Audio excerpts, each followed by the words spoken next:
What's going on, everybody? Welcome back to another video. Today, we're going to be learning Excel for data analytics in under 3 hours.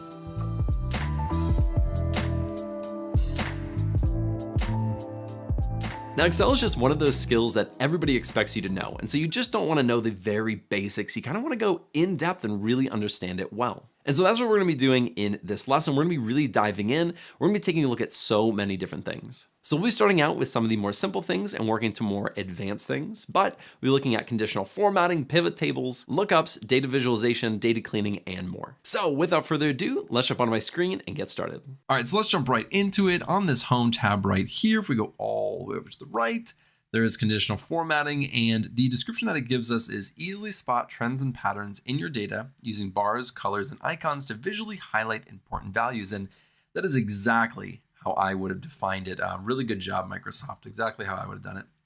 So what you'll see right away is nothing too complex. So we have some highlight cell rules. We have some top bottom rules, data bars, color scales, icon sets, and then at the bottom, we can create a rule, we can clear the rule, and we can manage our rules. So if you create a rule, then you can manage it. So we're going to start with these icon sets, and I'm going to show you how to use those, and we'll work our way to the top, and then I'll show you how to create some rules yourself and how that all works. So let's start off with the icon sets. I'm going to go over here to sales. And for this data, we kind of have this trend or pattern that you can kind of see over time. So over the months. So if we go right here and let's use that conditional formatting, let's use that icon sets. And right here, we can use these directional. So, we have this kind of time series each month that shows us how much paper they're selling. And if we do this right here, it's going to show us if it's kind of average, or if it's below average, or if it's above average, or if it's going up. So at a really quick glance, you can kind of see the pattern of this data set. It's kind of going mostly yellow and red. There's only 2 months where it's going up significantly. Now, we don't have to only do that for one row or one column. You can apply it to all of them, but as you can see, all of these are red. Now, why are they all red? It's because they're using numbers for everything. So they're comparing these 24s and these 50s and 65s against these 450s and 750s, and so they're all going to be red. But if we do it individually, if we do it each row, if we take it just like this, and then we go to icon sets and do it, it's going to be much more representative of the actual printers, not of all the numbers as a whole. And you can do other things. The arrows are ones that you'll probably see the most often. That's the one I've used if I ever do use them. But you can, do ones like this where they have, kind of a trend upward or a trend downward. And so there's just several more arrows. This one only gives you 3. As you can see, this one gives you 5. And you can do, colors or shapes or different indicators and all these different things. And honestly, it's kind of whatever you want to use, whatever makes sense for your data. But, I've really only ever seen like these colors being used. I've never really seen these flags or anything like that. But again, it just depends on what industry you work in. You might see that. Let's go right over here to the demographics, and let's look at our color scales. Now, color scales are going to be probably the most obvious thing that in data bars are going to be the most obvious things in here. If you go right here and you look at this color scale, if it's high, if it's among the top ones, it's green. The lowest, it's red, and you can change that to really any colors you want. Any colors that they offer you. And it does exactly what it does. It's a color scale, a gradient of the colors from high to low or low to high. And so any color that you do, you'll be able to kind of see, what's good and what's not good. That really is color scales in a nutshell. Data bars are, again, super, super straightforward. It's going to be either a gradient fill or a solid fill. So let's look at the gradient fill. If we do a blue gradient fill, actually, let's get rid of our, let's go over here. Let's go to clear rules from selected cells. We haven't looked at that yet, but that's how you clear it. Let's go to data bars and we'll use this blue gradient. So with this blue gradient, this one is the highest one. So it's going to be completely filled. And this one is 36,000, almost half of this, pretty close. And so it's almost half. This one, again, It's not used very often. You don't see these a lot, to be honest. You just don't. But if you do see it, that's how you use it. That's how it can be done. Again, pretty easy. As I just showed a second ago, if you want to clear the rules, you can clear it from the selected cells. That's what we're doing. So I have column G selected, and I'm gonna clear that. If you want to clear the rules to the entire sheet, you can do that as well. So it would affect every single column and row. We'll just do this for now. So now let's go look at the top bottom rules. So this is the top 10 items, top 10%, bottom 10 items, bottom 10%, above average, and below average. And they're going to do exactly what you think they are going to do. If you select above average, it is going to select or highlight the cells that are above the average in column G. So let's look at the salaries that are above average. All right. And so the ones that are at the very top are Michael Scott's, Toby Flenderson's, and Dwight Schrute. No shock there. I believe the average is somewhere around like 48,500 or something. So I think this one is just below it. And so all these other ones are below average. And that's just because, Michael Scott and Dwight Schrute and Toby are kind of bringing up that average quite a bit.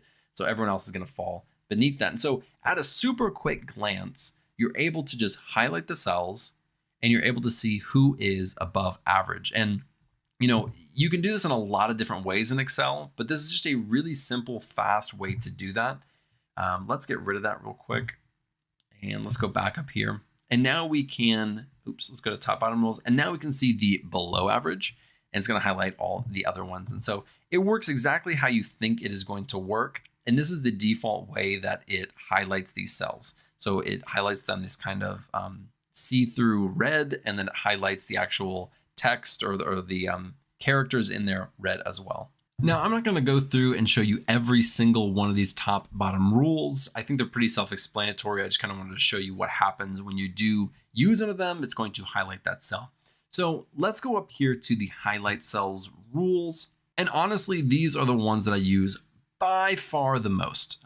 All these other ones combined, I do not use more than this highlight cells rules. And the one in here that I use more than any other conditional formatting rule is this duplicate values. So I'll start with that really quick, and I'll kind of show you a few of these other ones. But this duplicate values, to me, is one of the most useful ones. And so let's kind of show you how that works. If you go to the start date, you can see that we have a duplicate value right here. And if we go over here to conditional formatting, highlight cells rules, and duplicate values, it is going to highlight the duplicate, and that says duplicate right here. Now we can go through here and click on unique, and then it would highlight all the ones that are not duplicates. So you can use it, kind of in a similar inverse way. It's just different, but I use the duplicate almost always.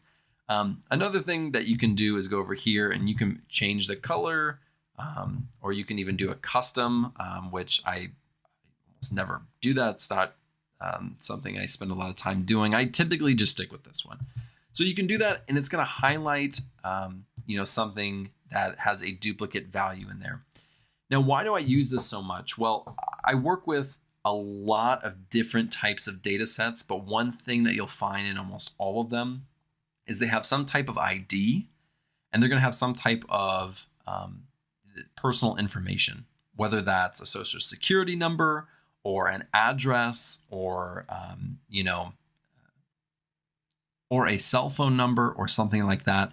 There is going to be data that is going to identify that person. Now, I work a lot with pharmaceutical data, a lot with pharmacy data, as well as healthcare data. So like names, social security numbers, addresses, phone numbers, all of those things, all that customer or client information. And oftentimes when I get a new data set and I have it in Excel or I convert it to Excel, I will start using these duplicates to try to find issues with the data. And I find them all the time. Either there's an employee ID or some type of customer ID or client ID that has a duplicate in there that should not be in there, or there's multiple social security numbers, or there's an issue in some other way. And I'm able to find those things and spot those patterns using this duplicates. And I promise you, I use this one almost every single time I open a new data set or I work with a new client working with their data. And so I wanted to show you this one. I wanted to really press upon you that this one is a really, really, really good one to know and learn how to use. it's not complicated. It's not hard. It just shows you, if there's a duplicate value. But I wanted you to know how I use it and how often I use it so that you can, pick that up and put that in your toolkit, in your back pocket, so that you can use that later on if you have a similar need, or if you're trying to do something similar to what I was just talking about. So that is how duplicates work. Again, super great. It's obviously not super useful when you're only using 10 rows, but when you have 50,000, 100,000, and there should be 0 duplicates in there, and you highlight it, and then you come right here, use the filter, and we're going to filter, and we're going to sort by the color, and it allows you to sort by the color, and you have duplicates in there, then that's a problem. And you identified a problem super quickly. And some of those things, they slip by because nobody checks it. And so that's something that I often check. And if you go here and you sort by color and there isn't an option to do this pink red color, then that means there aren't any duplicates, and that's a really good thing. Most of the time, that's a really good thing. So let's go ahead and we're going to clear that, as well as get rid of our conditional formatting rules. Now, another one that I use a lot is this one right here, which is the text that contains. Honestly, this one comes a lot in handy, especially when you're looking for like a specific keyword. In my case, a lot of times I was using this when I was going through drug names. I am not a doctor. I do not pretend to be a doctor. And so when I was looking for lorazepam or something like that, I would just search for like Loraz or something, and not Lorax, but Loraz, I would just search for it, and then all the ones that contain that would pop up. I can bring them to the top and I can see them. And to me, that's super, super useful. And I would do that all the time. And so in this case, we're looking at emails, and let's say we only wanted to pull all the ones that are Gmail. And so now we can go through and we can, click OK, and that's going to pop up. Or we want all the ones that have Dunder Mifflin. And if we click on that, all the ones that are Dunder Mifflin come up or have Dunder Mifflin in it. And again, we can sort by, or we can, and so we can sort by right here, and we can bring all those to the top. And so super, super useful. And another use for it that you may not think of is something like if it's, there's some incorrect data in there.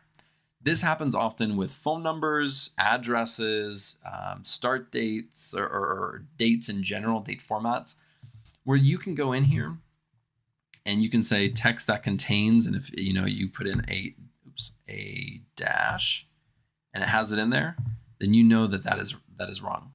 Now that is really all I wanted to show you in the highlight cells rules. The duplicate values in the text contains are by far the ones that I use the most.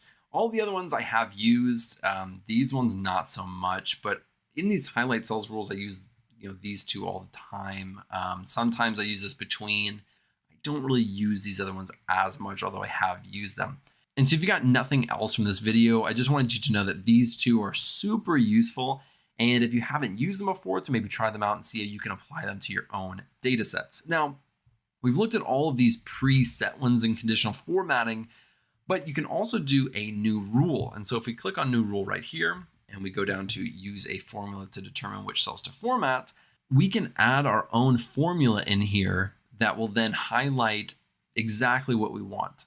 And so if there isn't a preset rule that you like, and it doesn't have the option that you want, you can do almost any formula that you want in our formulas video that we did a few weeks ago. And you can put it in here, and then you can format what you want the cell to look like if it meets that criteria.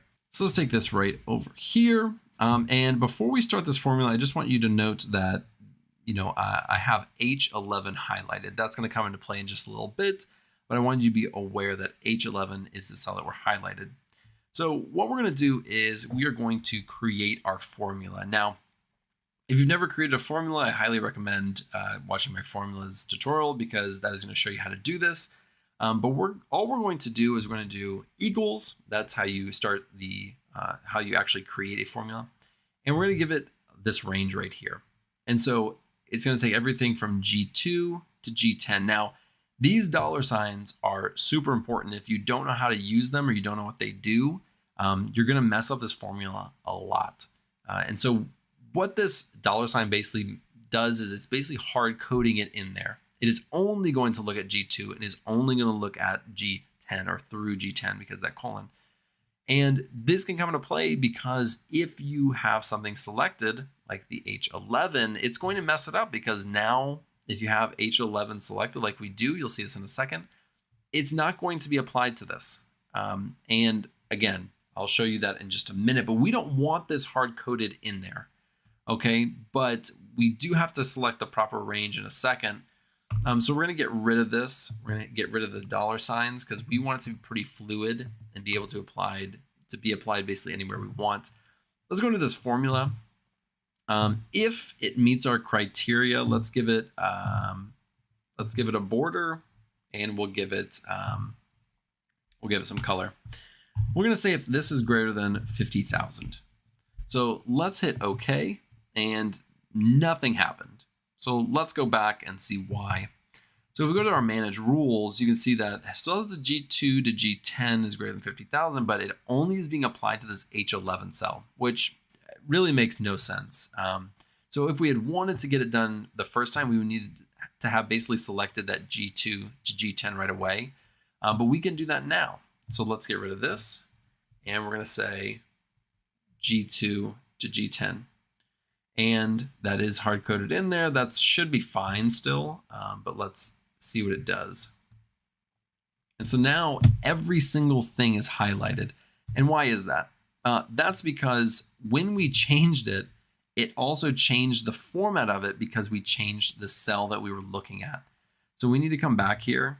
And that's why, again, you want to do this the right way the first time. We're going to come back here and we're going to give it this range. And we're going to get rid of these dollar signs. And now we're going to hit OK. And so now it's being applied G2 to G10 and G2 to G10, and we'll keep it like that. And we'll apply it, and now it works properly. So now everything that's above 50,000 is being highlighted. Again, if that was confusing, it is confusing. It genuinely is. And so if you wanted to do this right the first time without having to make a bunch of changes, you'd want to highlight these before you start. And then you want to go in and create the rule. And we'll do this really quick just to kind of show you what I'm talking about. We'll say equals, we'll give it this range. Get rid of these real quick. Because again, I don't want this hard-coded in there. It will ruin our formula. And then we'll say greater than 30. And we'll give this nice green. And so now if they're over the age of 30, it will be highlighted, and we didn't have to go back and change anything. We didn't have to go back and fix anything like we did in the first one. That was all for demonstration purposes. But again, you need to really be aware of that. That is something that I think almost everybody's going to mess up at some point. If you don't already know about it, then you definitely are going to make that mistake. Now, if we come over here in this area, we go to our manage rules, and not just the current selection, but this whole worksheet, then you can see that we have these two formulas. Now you can go in and edit any of these by double clicking or clicking on it and then hitting edit rule.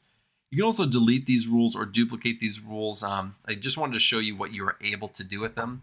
But if we go ahead and we get rid of this, so let's say we delete that rule and we hit apply, the rule is going to go away. That's that. I mean, it's as simple as that. So that is how you can create your own rule. I want to be, again, very specific in the fact that that is a confusing piece.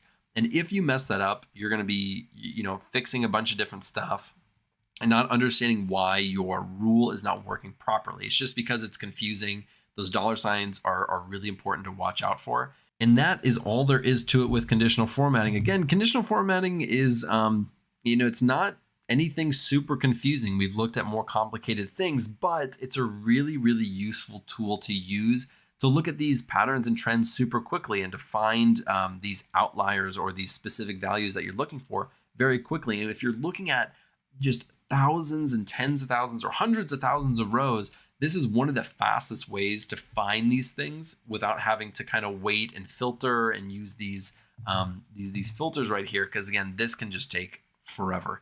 And so if you haven't, or if you've never worked with a ton of data and tried to use this before, it can take honestly like 10 minutes for something simple that you could do with conditional formatting in like 10 seconds. So definitely something to mess with and use when you are working with your own data sets. I hope this was helpful. I mean, honestly, I use this all the time. So, I hope that somebody out there can use this for their own work that they're currently using. All right, so I'm going to go ahead and get rid of myself. We are going to be looking at something absolutely pivotal in your data analytics career, and that is pivot tables. And I think that's really appropriate. It is probably one of the most commonly used things I think that data analysts use to convey information in Excel. It's super easy to group things together, to display information in a very easily understandable way, especially for people who are not data analysts, right? I use this a lot for other managers or for higher ups who don't want to get into SQL or aren't super tech savvy in like Python or Tableau. They just want it in Excel. And so I use it all the time for that reason. And so we're going to be using this data set right here, bike store sales in Europe. I will include this link in the description. We're not going to look at the columns just yet. We're going to download it. I've already downloaded it a few times, but we are going to go to our downloads. We're going to open it up, and we're going to open up this sales right here and give it a second. All right, perfect. And so here's what it looks like, at least on my screen. I'm going to spread it out just a little bit. And really quickly, let's take a very quick glance at this. So we have a date, a day, a month, a year. So some date information.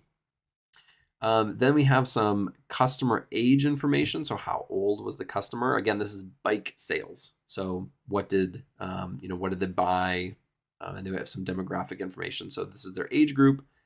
We have the gender, the country, state, the product category, the subcategory, the actual product that was purchased. And then we have things like, how much these things cost, the quantity that was ordered. So we have order quantity, unit cost, unit price. Then we have the profit, cost, and revenue.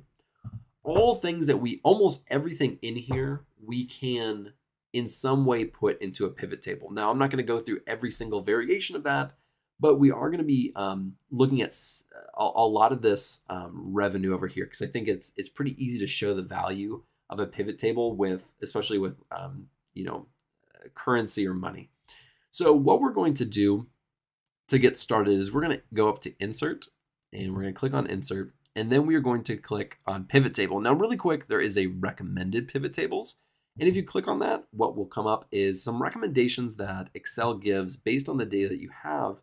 And it can kind of give you some ideas of what you can do with pivot tables. It's going to generate it for you. We're not going to do that. We're going to build our own. But let's click on Pivot Table, and it's going to auto-select basically everything. And that's fantastic. But if it doesn't come like that, I just erase that. If it doesn't come like that, you can click right here. You can click, you can click Control, Shift, and then the right arrow, and then the down arrow. And that is going to select all of our data. And you have right here a new worksheet or an existing worksheet. We're going to create a new worksheet. Just tends to get too clogged up if we put it on the same worksheet that already has a lot of data in it.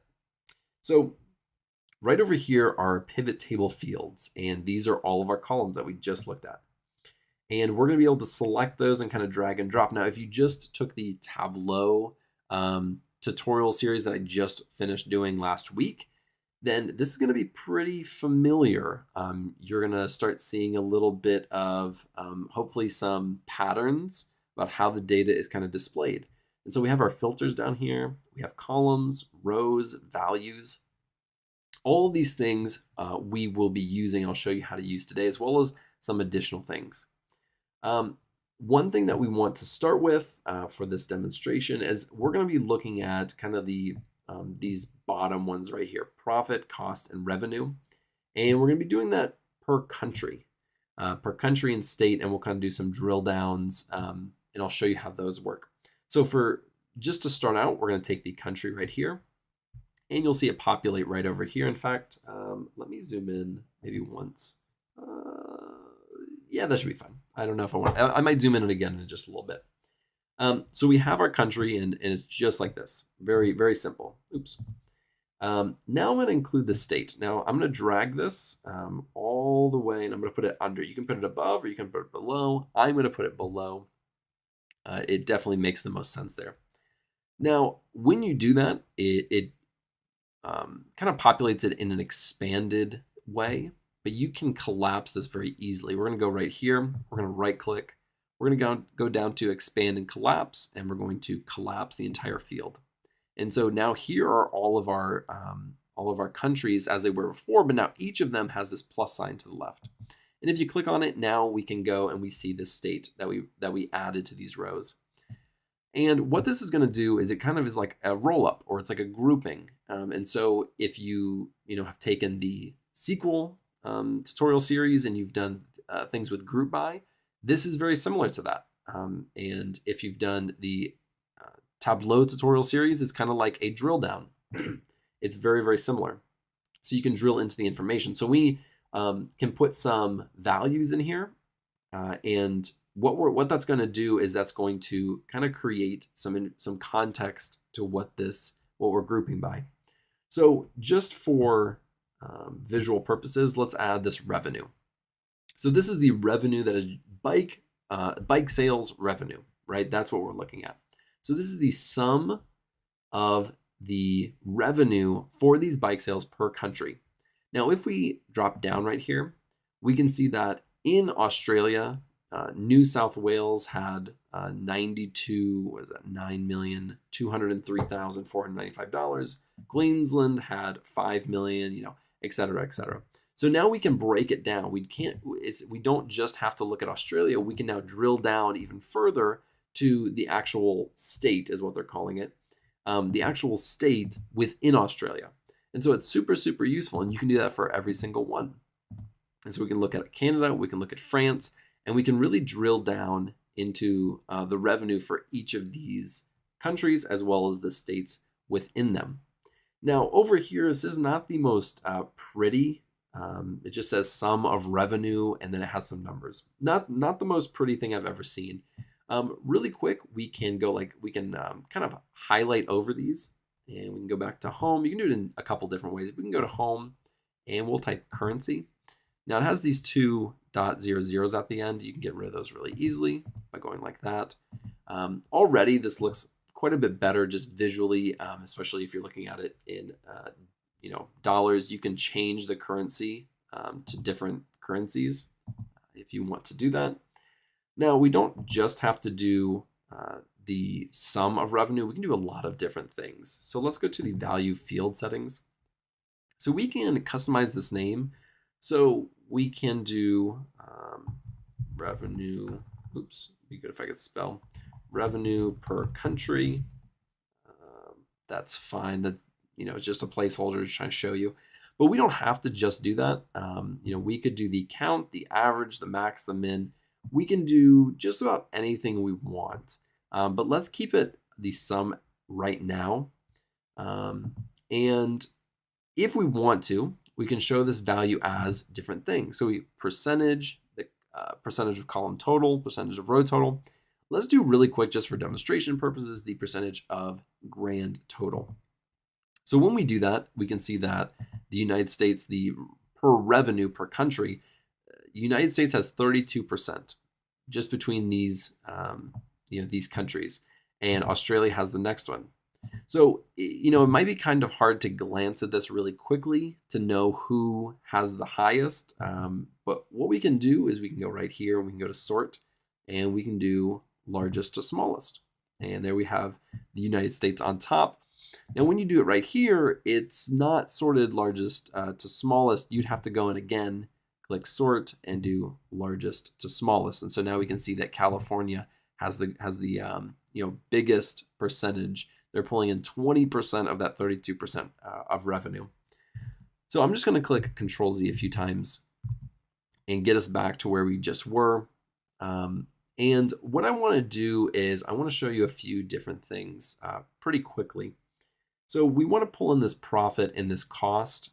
And so I'm going to pull in this cost next, and then I'm going to pull in this profit. Again, I'm going to change the currency on this. And I'm not going to change the names right now, but you absolutely can do that. Now the revenue is how much is actually being sold. So for the United States, it was 27 million. Now the cost is how much did it cost to manufacture or store or distribute all of these products. So that was 16 million. And the profit is actually how much money is being made. At the end of the day, after all of their costs, after all their employee costs, after everything, the United States is still making $11 million. Now, you might look at this and you might say, well, I can kind of glance at it and know that this profit is correct based off these two numbers. But we can do a calculated field. If you remember what calculated fields are, that's something from Tableau, basically the exact same thing. And so we can create an additional column right here that is a calculated field that can add and subtract these things to make sure that our numbers are adding up correctly. So let's do that really quickly. Let's go to Pivot Table Analyze. We're going to go over to Fields, Items, and Sets and go to Calculated Field. Now we can name this anything, and I'm just going to, for demo purposes, I'm going to say, Calculated Field Demo. I'm sure yours will be different. Now, if you want to, you can go in here and this is the formula. It's almost like, we haven't looked at formulas yet. This is our first tutorial, but when we look at formulas, it's basically the same thing as writing it inside of a cell. But here it gives us kind of this open text to do how we do what we want with it. Now, what we're going to do is we're going to do revenue. I'm going to insert that. I'm going to get rid of this. I'm going to do revenue. And so that's the very large number. And then we're going to subtract, and we're going to subtract our cost. I'm going to insert that. And let's do this and click OK. So this is our calculated field demo column that we just created. And as you can see, it matches our sum of profit column exactly. And that's exactly what we want to see. We want to kind of check to make sure that this revenue and cost fields are generating the correct profit. And sometimes those are off. And so it's really good to kind of check those and have that additional column. You probably wouldn't have this if you were going to submit this to somebody.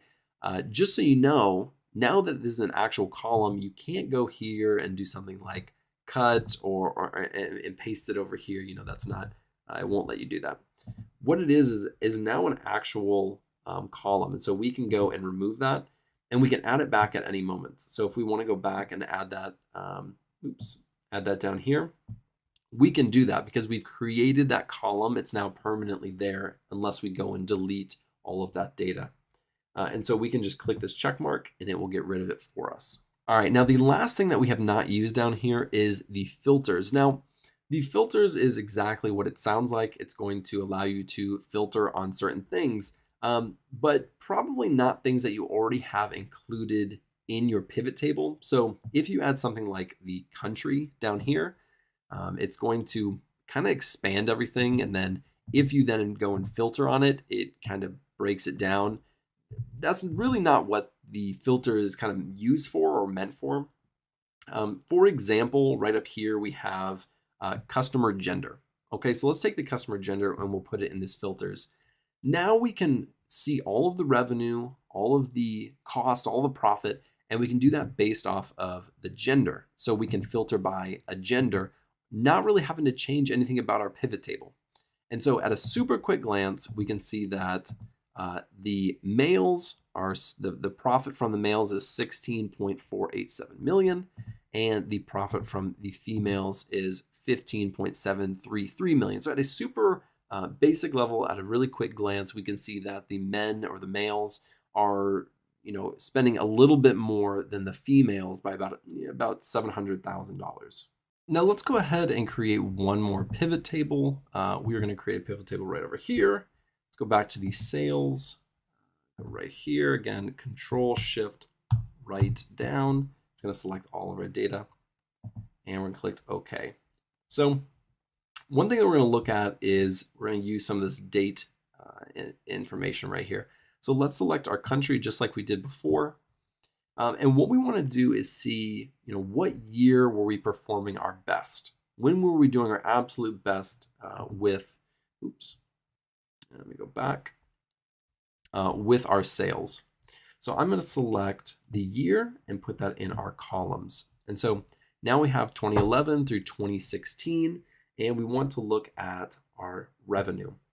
Let's put our revenue right down here.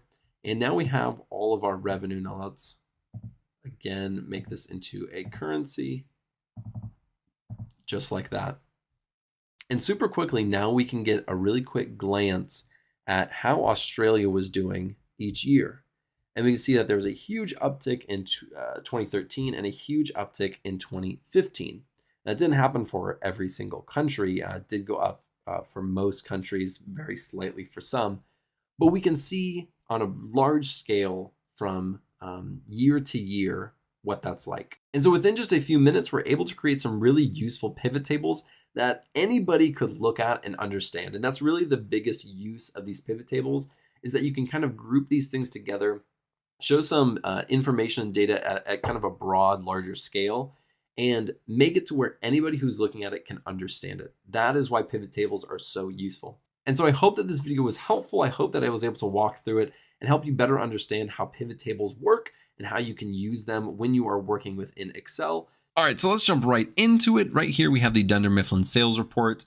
And over here, we have all the products that they were selling along with the months that they were sold in. And so in January, they sold 450 reams of paper.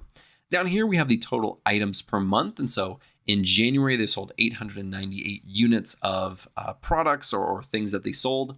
And at the very end, we have the year-end total. So this is the total amount of paper that they sold throughout the year. Now we're going to use this data right here for all of our charts. Now, you may not have data exactly like this. It can come in lots of different flavors, but you're going to get the basic gist of how to use charts, how to edit it, how to customize it to fit what you need. And then we're going to kind of put it right over here and kind of create its own sheet where we can kind of visualize all the things that we want to show. So let's jump right back over here into sales. And first thing we need to do is kind of highlight the data that we're going to be working with. Now I'm going to start with everything, but I'll show you along the way. We don't actually want everything, but we can filter that stuff out as we go. So let's go right here and we're going to insert and we're going to go over to charts. Now this is the charts section. There's lots of different types of charts.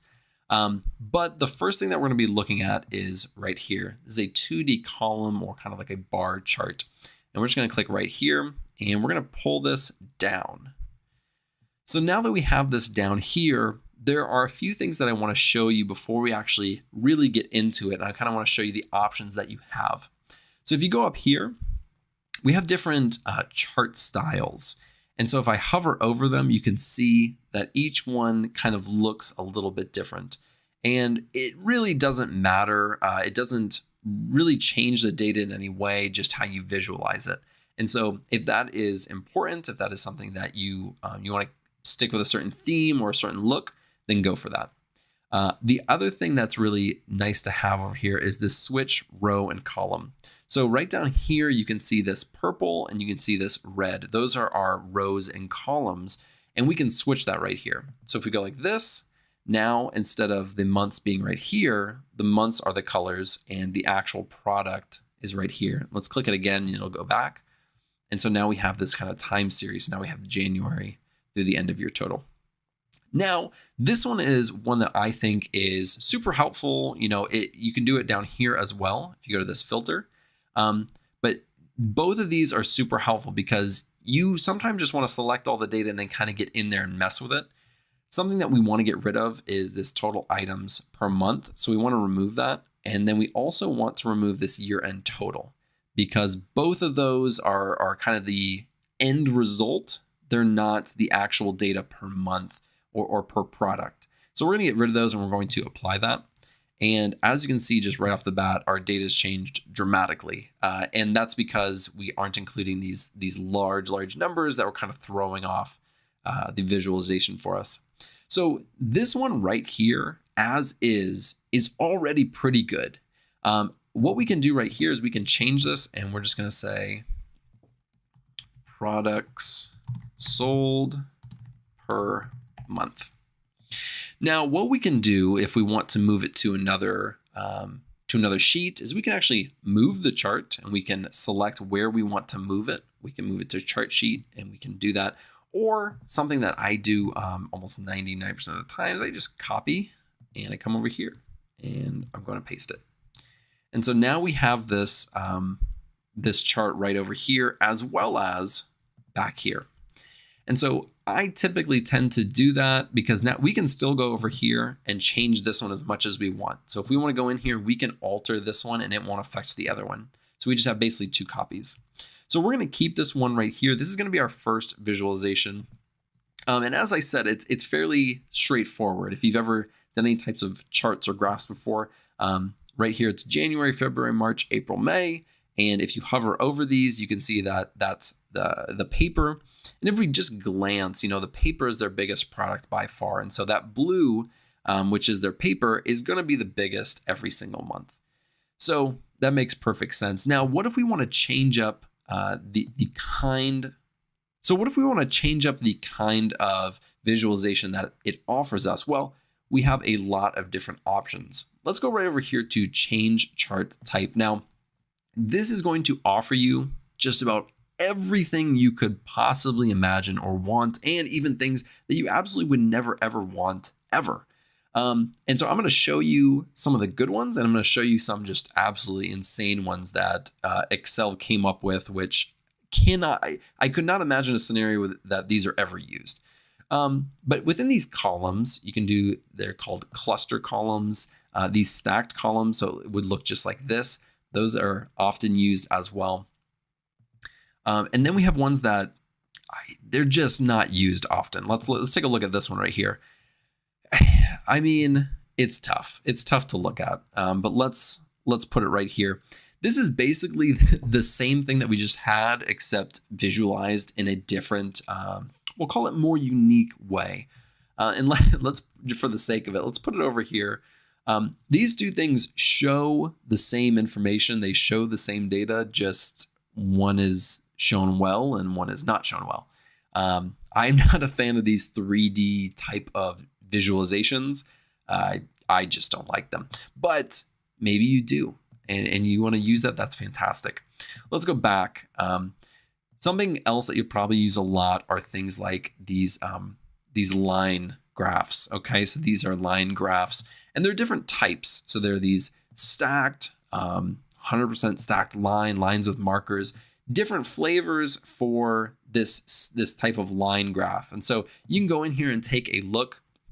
Again, not my favorite, but they have it as an option if you choose to do this. But I'm kind of a simple guy. But I'm going to go in here and it's pretty clustered. I want to kind of take the ones that have the highest sales or the highest total amount sold. So that would be paper, manila folders, and 3-ring binders. So let's go in here. We want to keep paper. We want to keep manila folders, and we want to keep 3-ring binders. And let's apply that. And so now it's a lot cleaner. And we're just going to copy this and we're going to put it over here. And I'm just putting these all over here for you because we'll look at this at the end and just kind of see different options and ways to do things as we have gone through this tutorial.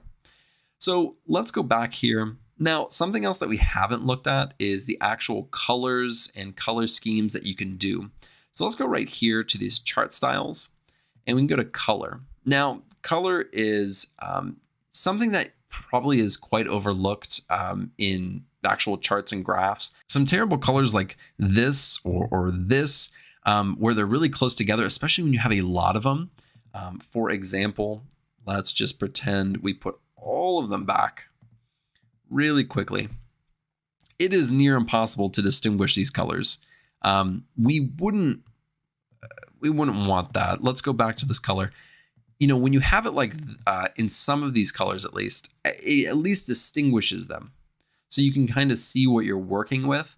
But when you have it in these monochromatic options, sometimes they're just impossible to distinguish. So be sure to choose the right colors that you're using so that if somebody who's never seen this data before looks at it, they can easily distinguish the product and the month that you are looking at. But let's go just back up here. We'll choose this default option. Well, let's choose this one right here. This one's nice, although there's lots of yellows and oranges. Let's see this one. This one's not bad. Greens, blues, and like yellows. So that's nice. Other things that we want to look at, and there are these chart elements right here. Other things that we can add are things like data labels. And right here, it's super messy. But if we went back and we got rid of some of these things like the printer, staples, highlighters, pens, and total, if we apply that, it's a little bit easier to distinguish. And that's, something that you may be interested in doing. You can also add this data table at the bottom, which is the actual columns and rows that you have for this visualization right here. Now, let's expand this quite a bit. I'm going to make this extremely large. If you have something like this, it actually can be pretty nice. Maybe we get rid of these data labels, but it can be easy because you're putting it all in one place. You can also make this 2 separate visualizations. So you can have one visualization just like this, and right underneath it, you can have the actual rows and columns, but this option allows you to put it all in one. So let's put this back down because that is way too big. And let's expand it a little bit. Now, if you notice right here, we have our legend up top. It is possible to actually change that. You can go right here and you can move this kind of wherever you want, but it's not exactly easy to put based off how we have it right here. If we go into this chart elements, we go down to legend and we hit this little arrow right here, we can select it on the right, the top, the left, and the bottom, or we can just go to more options, which allows us to push it anywhere. But let's say I want to do it just like this. I'm going to put it on the right, and I actually want to bring it down right here. And, that's just an option if you want to kind of customize it a little further, makes it a little cleaner. You can do that with almost any of these things. So if you click on this, you can move this anywhere as well. So if you want to move this over here on top of it, you can and make it look terrible, or you can move it right back over here. This is something that you can move around. You just kind of want to make sure you're doing it the right way. So let's get this back where it was. There we go. Now, before we go any further, let's copy that and put it right over here with our other charts and graphs. And if you see over here on this side, we have this format chart area. Notice I haven't showed you this at all yet. That is because I genuinely just don't use this almost at all. There are some good stuff in here. And I'm sure that, if you are someone who really wants to go in there and super customize it, you can do that. But I just never get in here and I never, change the glow or the shadows. Just not something I use. And some of these are only for these 3D formatting, which I never use. And so I'm not going to show you and walk through these things. Again, I really don't use it. And so if you want to go in there and mess with it, by all means, go for it. It's just not something that I want to take the time to show you. And with that being said, let's go back over to this chart sheet that we have. And it was super, super easy to get these charts and graphs and whatnot. There are lots of different options. Again, if we go back here and we go up here to chart design and go to the change chart type. And again, there are a ton of different options like a pie chart like this. It's you can try to figure this out and use these. But I wanted to show you the ones that you'll probably use the most, which are these columns and line charts.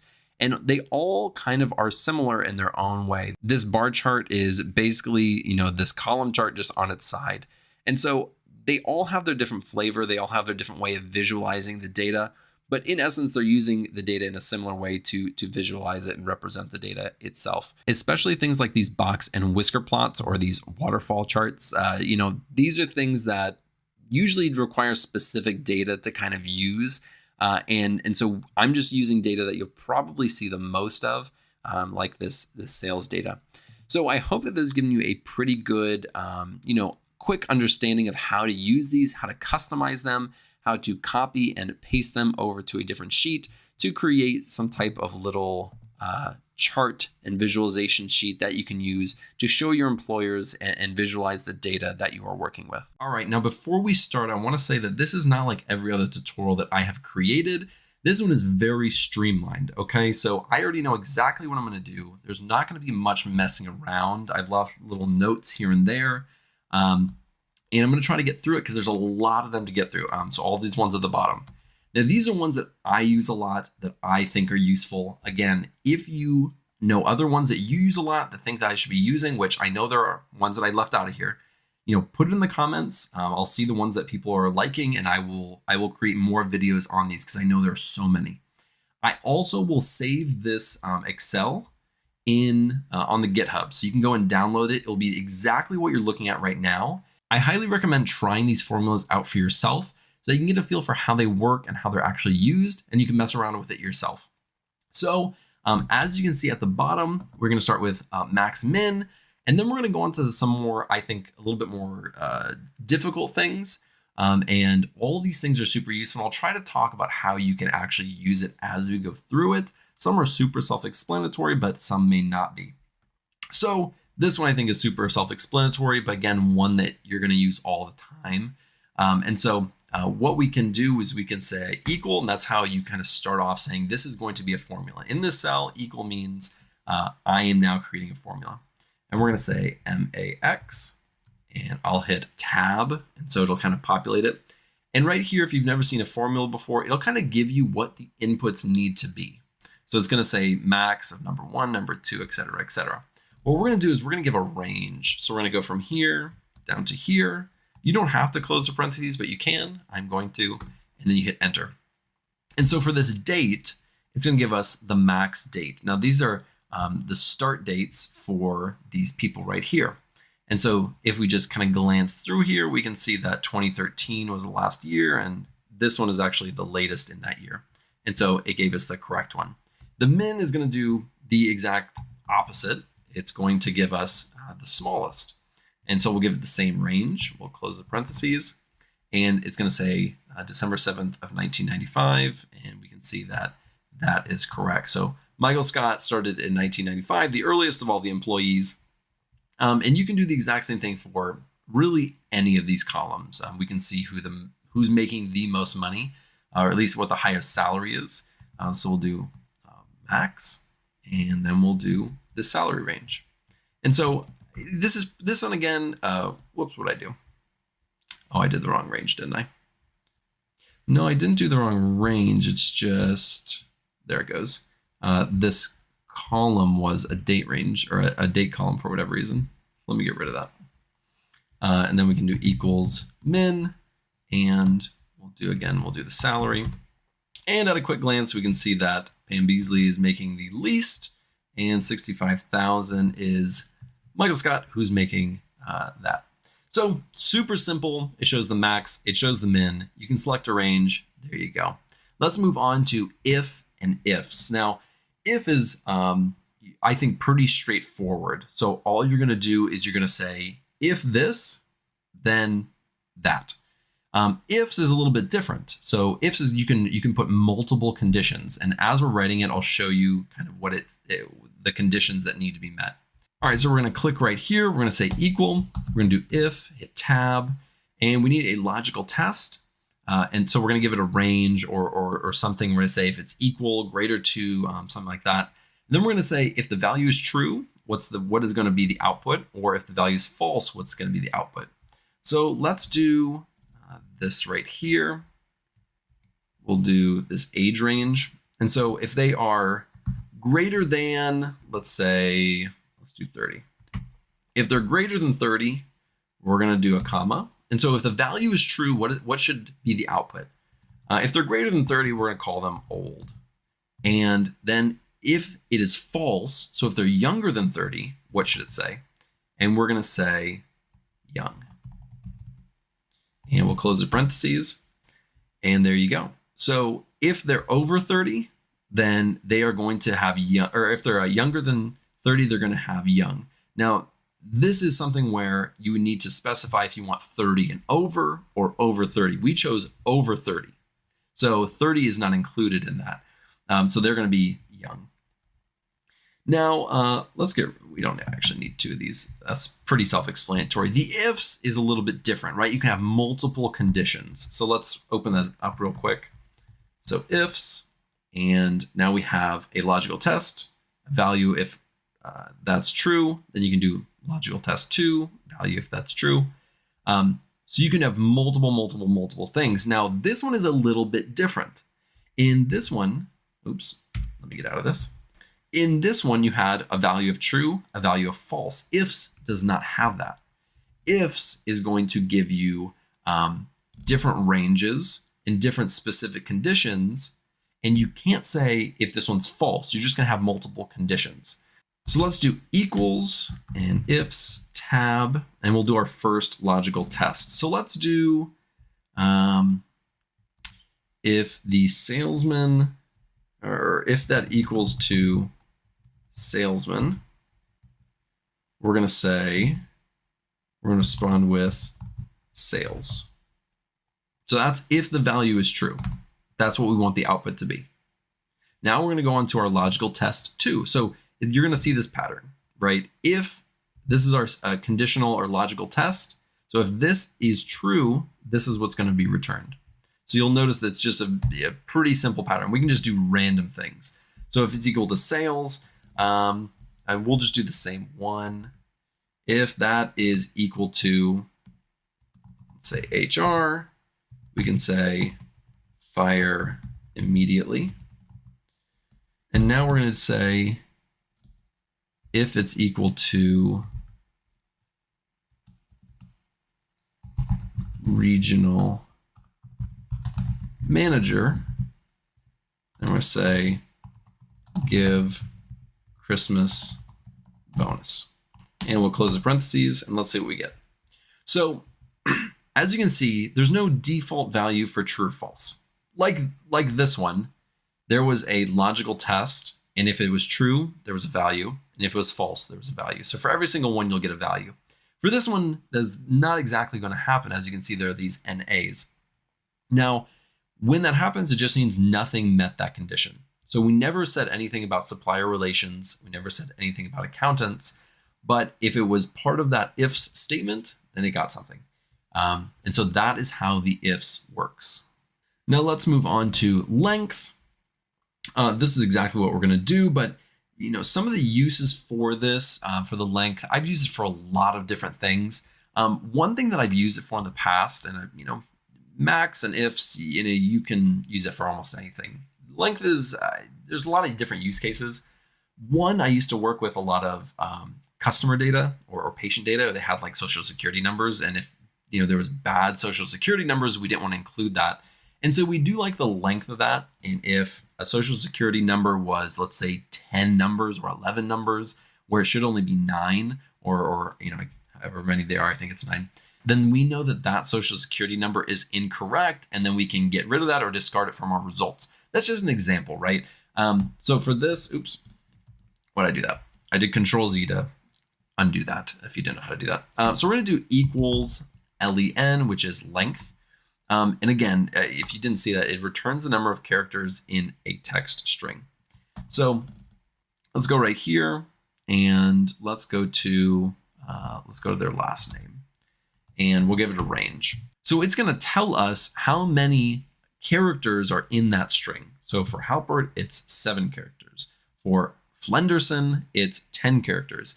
And we're able to see a length. And so again, there are a lot of different use cases for this. The social security number was one. Another one is phone numbers, right? If you look at the length of the phone numbers and there's ones that are like 12 numbers long, those might not be ones that are accurate, and you need to go look at them and see if you want to include them in your results or your output. So that is how length is done. Let's move right over to the left and right. I might be going a little fast, but I'm keeping it live. I'm keeping us on our feet. So let's keep going. Left and right are kind of like substrings. If you've taken the SQL tutorial series that I've done, substrings are where you can choose a certain part of the text string and you can extract data from that. And it usually have to reference a certain number, so a certain amount of characters. And that's the exact same thing, except unfortunately, there's no substring. There's substitute, but there's no substring. Left and right is really the closest thing that we have. So let's kind of take a look real quick and see what we can do. So we're going to do left, and it's going to say return the specified number of characters from the start of a text string. So we're starting from the very far left, and we need to choose our text, and then choose the number of characters that we're going to be looking over. So let's go over here and let's just choose, start simple. We'll get a little bit more advanced. So we have, this is our text range. So these are the ones that we want to look at. And then how many characters do we want to look forward? And we'll just choose 3 as an example. And so you can see that it takes the first 3 characters from every single thing. Now you can also do this with numbers. It doesn't just have to be, name with actual words or letters. You can do the exact same thing. So you can say write, and we're going to choose our string, and let's do this one. So, all of them start with 100, and we'll just say we want to take the last one. So this one is going to start from the very far right and go over 1 character. So right here, you can see this is our range, and I just chose 1. So starting from the very far right, we go over 1 character, and that's what we take. And so that can definitely be useful. Another one that you can do, and this one is one that I have used so many times. I mean, honestly, countless times in actually using this in my job. So we're gonna go from the right, and we're gonna look at a date. So, sometimes you have these date structures: month, day, year, or year. Day, month, year, all these different. And sometimes you just want to extract either the month or the year or something like that, the day. And so we want to come in here and we're just going to extract I want to make that a range. We want to extract the year of the start dates. So we're going to do that. And then we're going to go over 4 because we want to take the first 4 characters from the right to give us the entire year. So let's do that. And now we can see exactly the year. And this can be just super, super useful. This is, again, one that I've used a lot. And so that is one that you might want to remember in case you're ever doing analysis on, start and end dates or anything with date data. Again, one that I highly recommend remembering. Let's go over to date to text. I actually probably should have included that before because I actually used it in this one. If you notice right here, this is a text. So in this one we just did, that was a text. You can't do this right on start and end dates when it's a date format. And let me show you. So this is a date. Now, if I do equals, and we just did this, let's do it on the end date. And I'll do the whole range. Give me a second. And we'll do 4. It's giving us completely random numbers. Why is that? Because underneath the date range, there are numbers, right? So if I go right here and I make this a general, it's going to have the numbers, and look, these are the first 4 characters from the right. And so it's doing what it's supposed to do, but it's not doing what we actually want. And that's the issue.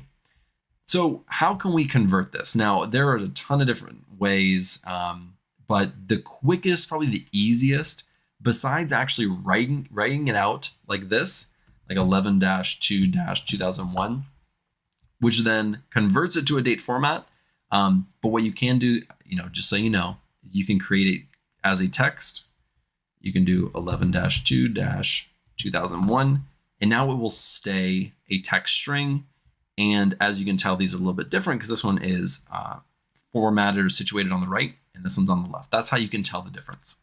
Now, if you don't want to do it by hand, completely manually, and waste hours of your time, you can do it in a very simple way. So we're going to do text. So this is the exact formula that we're going to use. So let's get rid of that one. Oops, there we go. So we're going to do equals. We're going to do, text. It says converts a value to text in a specific number format. So for a date format, we can choose a date format, and then it'll convert it to a text for us, which saves so much time, I promise you. Let's do all of these just like we did. And then we need to tell it what the format is. If we tell it something incorrect, it's going to give us a completely terrible output or just give us an error altogether. So this is a day, month, year format. And that is what we're going to do. So we're going to do dd/mm/yyyy and close that up. And there you go. And now, because it's in a formula, what we need to do is copy this and paste it right over here. And now you can see that is a general. This is something that we can use as a string. And let's just check it just to make sure. So we're gonna do right, we're gonna do this one, let's do all of them. And we'll do 4, and there you go. So now it works. That is what we were looking for. And you can do that. Imagine doing that with millions of rows, or, let's say 10,000 rows. It's going to be a breeze, right? It's going to take you 2 minutes or a minute to do everything that you want to do instead of having to just do a bunch of mess to convert it to a string, which I promise you I've done, and it just takes forever. It's terrible. So that is date to text. Super helpful formula. Let's go over to trim. Now, I purposefully messed up this column. Now, why did I mess it up like this? Because when you're working with real data, you're going to get data like this. It's messy, it's dirty, it just has random spaces at the end for no reason. Because sometimes you're going to be working with data that is inputted by a user. It's not like a drop-down option. So imagine somebody's typing this in, they accidentally put a space, so they actually put an enter or something, and then they submit it, and this is how it's going to look in the database. And if you're a data engineer, or you're working with the raw data, if they don't clean that up, then you're going to be working with that dirty data. And I guarantee you, if you're working as a data analyst, you're going to see stuff like this, not with maybe a last name, but all sorts of data. So we're going to go right here. We're going to say equals trim, do open parentheses. Actually, this says removes all spaces from a text string except for a single space between words. So like, if it said Halpert space or Jim space Halpert, it won't take this space in between there, because it kind of understands that in normal language, a space is supposed to be there. So it won't do that, but we'll take that. We'll give it this range, close that up, and there you go. Now it is nice and clean, much more usable. Now let's look at concatenate, one that I have used just way, way, way too many times. And something that I've used concatenate for, and you'll see this one in a lot of demonstrations for a good reason, is because a lot of people use it for this. So what you can do is you can say equals, and well, let me tell you what concatenate does real quick. So what concatenate does, oops, I'm totally messing up here. But it joins 2 or more text strings into one string. It basically joins things together and adds them together. So let's do concatenate, and we're going to add this first and last name. Again, one that gets used all the time, but that's because it really is useful. So you can do this, and you can say, now I want to include this. So concatenating this, and let's take a look. So it says Jim Halpert, but it's all connected. And that's typically not how people write their names. So what we can do is we can go back in here, and we can do what my demonstration up here already tells us to do, which is we're just going to add another thing in here. And if we add 2 parentheses, we can include anything in here. We can include a dash, we can include an exclamation point, or we can just include a space. So let's just include a space really quick. And just like that, it works perfectly. And so now we have the full name. Now, something that you could use it for is something like generating an email. This is something that you absolutely could do. And it's pretty simple. So I'm going to do it like this. I'm going to say, oops, what did I do? I'm going to say dot. And then at the end, I'm going to say at, oops, comma, quotation at gmail.com. And now I've created emails for all of these people. So just something that you can do with this, and something that it absolutely is used for. And you'll see that demonstration almost everywhere, because honestly, it gets used a lot by data analysts. And so, just a good one to know, understanding how that concatenation works. Let's go over to the next one. So we are going to do substitute. Now, substitute's really interesting. There are different ways you can do it. I'm going to show it to you on these dates real quick. And that's what we're going to look at. So changing a date format, changing how what it's supposed to look like is absolutely something that happens all the time. And sometimes you'll even get it like this, where it'll look like it'll be messy. It'll be a different, format. So this one has, all the other ones have slashes, where these ones have dashes. And you know what you can do is, if you want to, well, let me actually go with the no instances real quick, because this one is actually makes the most sense. So we'll do equals, and we're going to say substitute. And and let me say substitute replaces existing text with new text in a text string. So if we do an open parentheses, it says we take the text, we have the old text, we have the new text, and then we have what instance, or how many times, or what instance are we looking at? And I'll explain that in a little bit. So the text that we're going to be looking at is this one right here. So let's take this range. And the old is, we're going to take this dash. And so let's take the dash. And then what do we want to replace it with? We want to replace it with this slash right here. I think it's a forward slash. Isn't that what it's called? Is that called a forward slash? Am I crazy? And we're not going to put an instance. Notice that that's in a bracket. That means it's optional. We're going to do none of that. And what it's going to do is it's going to fix this. So this one is now in the correct format that we want. And that's fantastic. That's, that's what we tried to accomplish given what we had. Now let's fix that. If we want to do the exact same thing, we can say, what are we doing? Substitute. We can do substitute. We can do open parentheses. We'll give the range. And now let's say we want to change all of them to a different format. So instead of the forward slash, I'm going to keep calling it that, if that's correct, we want to give it a dash. And so then we close that. And now all of them are in this new format. So it's able to substitute a specific value for a new value. And if you don't include an instance, then it'll do it to every single one in there. So let's go over here, and we're going to actually use the instance num, and I'll show you what that does. And so really quick, we'll do the exact same thing that we just did. We'll do the forward slash, and we want to replace it with this one again, this dash, but we only want to do it on the first instance of that forward slash. And so as you can see, all the ones that were replaced are the very first instance, whereas the second instance, which is the second time it appears in this string, does not get touched. So if we take this and we put it right over here and we move it to 2, it's kind of the opposite. So the first one wasn't touched, the second one was. So we're choosing which instance or which time it shows up in that string, and then it replaces it. If you do not choose an instance, it chooses all of them. So this can be super useful if you want to do like a bulk replace, but you only want to do it on a specific column, and you just want to use a formula really quick, right? And so you can use this in a lot of different ways. So that's how you're able to actually do it with the first instance, the second instance, and if you don't include an instance at all. Let's go over to the sum. This is one I think everyone knows how to use, but I want to show you 2 other ones as well.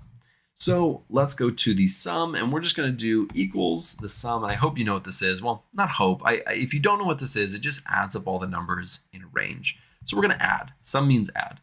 So we're going to take this, and it's going to give us the what all these salaries are together. So super, super simple. Sum is one of probably the most basic formulas that you can do. Sum if is a little bit different. You can add an if statement, which we learned right back here. You can add an if statement and then add it if it meets a certain criteria. All right, so we're going to do equals sum if, and then you're going to need to give a range and criteria, and you can include a sum range if you would like. So we're going to do the salary again. We're going to do a comma, and now here's our criteria. Let's do if they have greater than 50,000 for their salary, and close that parentheses. So now it's only going to add up if their salary is greater than 50,000. Now his is 50,000 exactly, so that won't count. But we have 63 and 65,000, which does equal 128,000. So it just gives a specific criteria or an if statement, then it does the addition. So super useful in that one. So that is how you do a sum if, and sum ifs is kind of the same thing as we did back here. There's the if and the ifs. So the ifs is going to be if it meets multiple conditions. So let's take a look at that one. So let's do equals sum ifs. Now, now the syntax for this one's going to be a little bit different, and you'll see that in just a second. But this adds the cells specified by a given set of conditions or criteria. So let's do an open parenthesis. We'll give the sum range. So let's do the same one as before. Then we have our criteria range. So what are we looking at? This is the area that's going to be added after all these if statements are done, right? So we have to initially set that. Now we're going to say, okay, what criteria are we basing this off of? So let's put a comma. And we're going to base it off of, let's do this one. We'll say if the gender, so we'll do comma, if that's female. Oops. If that's female. And then we'll give another one. We can say if they're female and let's say they are greater than 30. And we'll close that up. And it's going to give us 88,000. So female, there's 1, 2 right here. So it's going to be this one, and that equals 88,000. So that's how that works. You're able to incorporate several different conditions into the sum formula. So again, I know this one's super simple, but you can use it in a much more complex way if you use the sum if and the sum ifs. Almost the exact same thing for this count. I'm not going to go super in depth into this one. I'll just kind of show you because count and sum are kind of on the same level of difficulty. They're both pretty beginner. This is just going to give you a count of how many cells are there. So let's give this range. And so it's not going to add it. It's just going to give us a count. So if we do right here and scroll over them, like highlight them, this count down here, this count down here is 9. And so it's going to give us that count. But we can do a count with conditions, exactly how we did it in the sum. So if we do count if, I did not spell that right. If we do count if, we're going to give a range and a criteria, exact same as we did before. So let's do this. I mean, you can do this on basically any of these. It doesn't really, for this demonstration, it doesn't really matter. But we'll say if their salary is greater than 45,000. So how many people, this is going to give us how many people have a salary over 45,000, and that's 5. So before in the sum if we did that, we did 50,000, it adds everything together. The count is just going to count the amount of cells that meet that criteria. And again, count ifs, we're going to have a criteria range, and then we will specify what if statements we want to be to occur in order to count those cells. So let's do, we want to count, it can be any range or it can be any of these. We'll do the ID this time. And now we can say, we want it to be, this is our criteria 1. We can say we want it to be greater than, we want their ID to be greater than 1005. And let's say we want them to be male. So they have an ID over a certain range, and then they are a male. So there's only 3 people that meet that criteria. And so it'll be Michael, Stanley, and Kevin. Those are our 3 people. And so it gives us a count. Very useful to give quick numbers like this. Something I genuinely use a lot. And I know I've said that a lot during this tutorial, but that's because everything I'm showing you are things that I've used a lot. So I don't feel like I'm speaking out of turn here. Let's look at this one. This one is very has some specific use cases. Notice that this is a text right now. If you do it when it is in a date format, it actually will not work. I mean, you can test it out yourself. You just gotta trust me, it's not gonna work. So what this does is it's gonna give you the range from this day to this day. That's what it's gonna do. So let's do, days. We want to choose our end date. So this is our end date. That's kind of backward from what you think. End date to start date, you think start date to end date. So you have to start with this one, and then we're going to choose the start date. And now it's going to tell us how many days was it from here to here.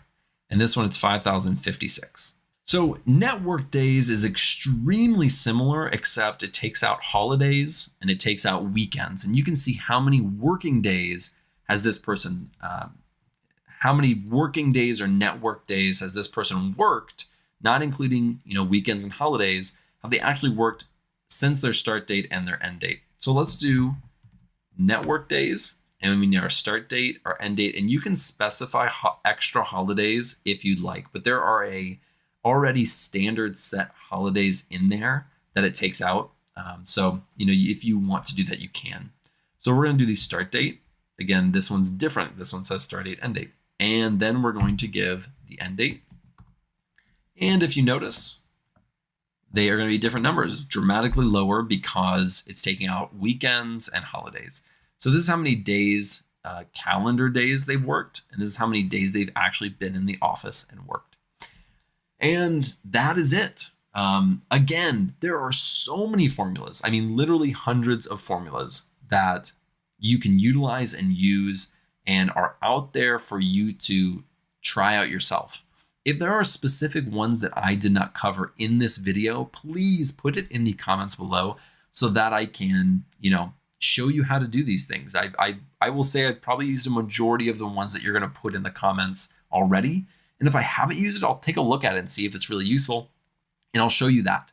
So thank you guys so much for watching. I hope that this has been helpful. I feel like a lot of these things are not things that I learned before I started. Almost all of these are ones that I learned while I was on the job.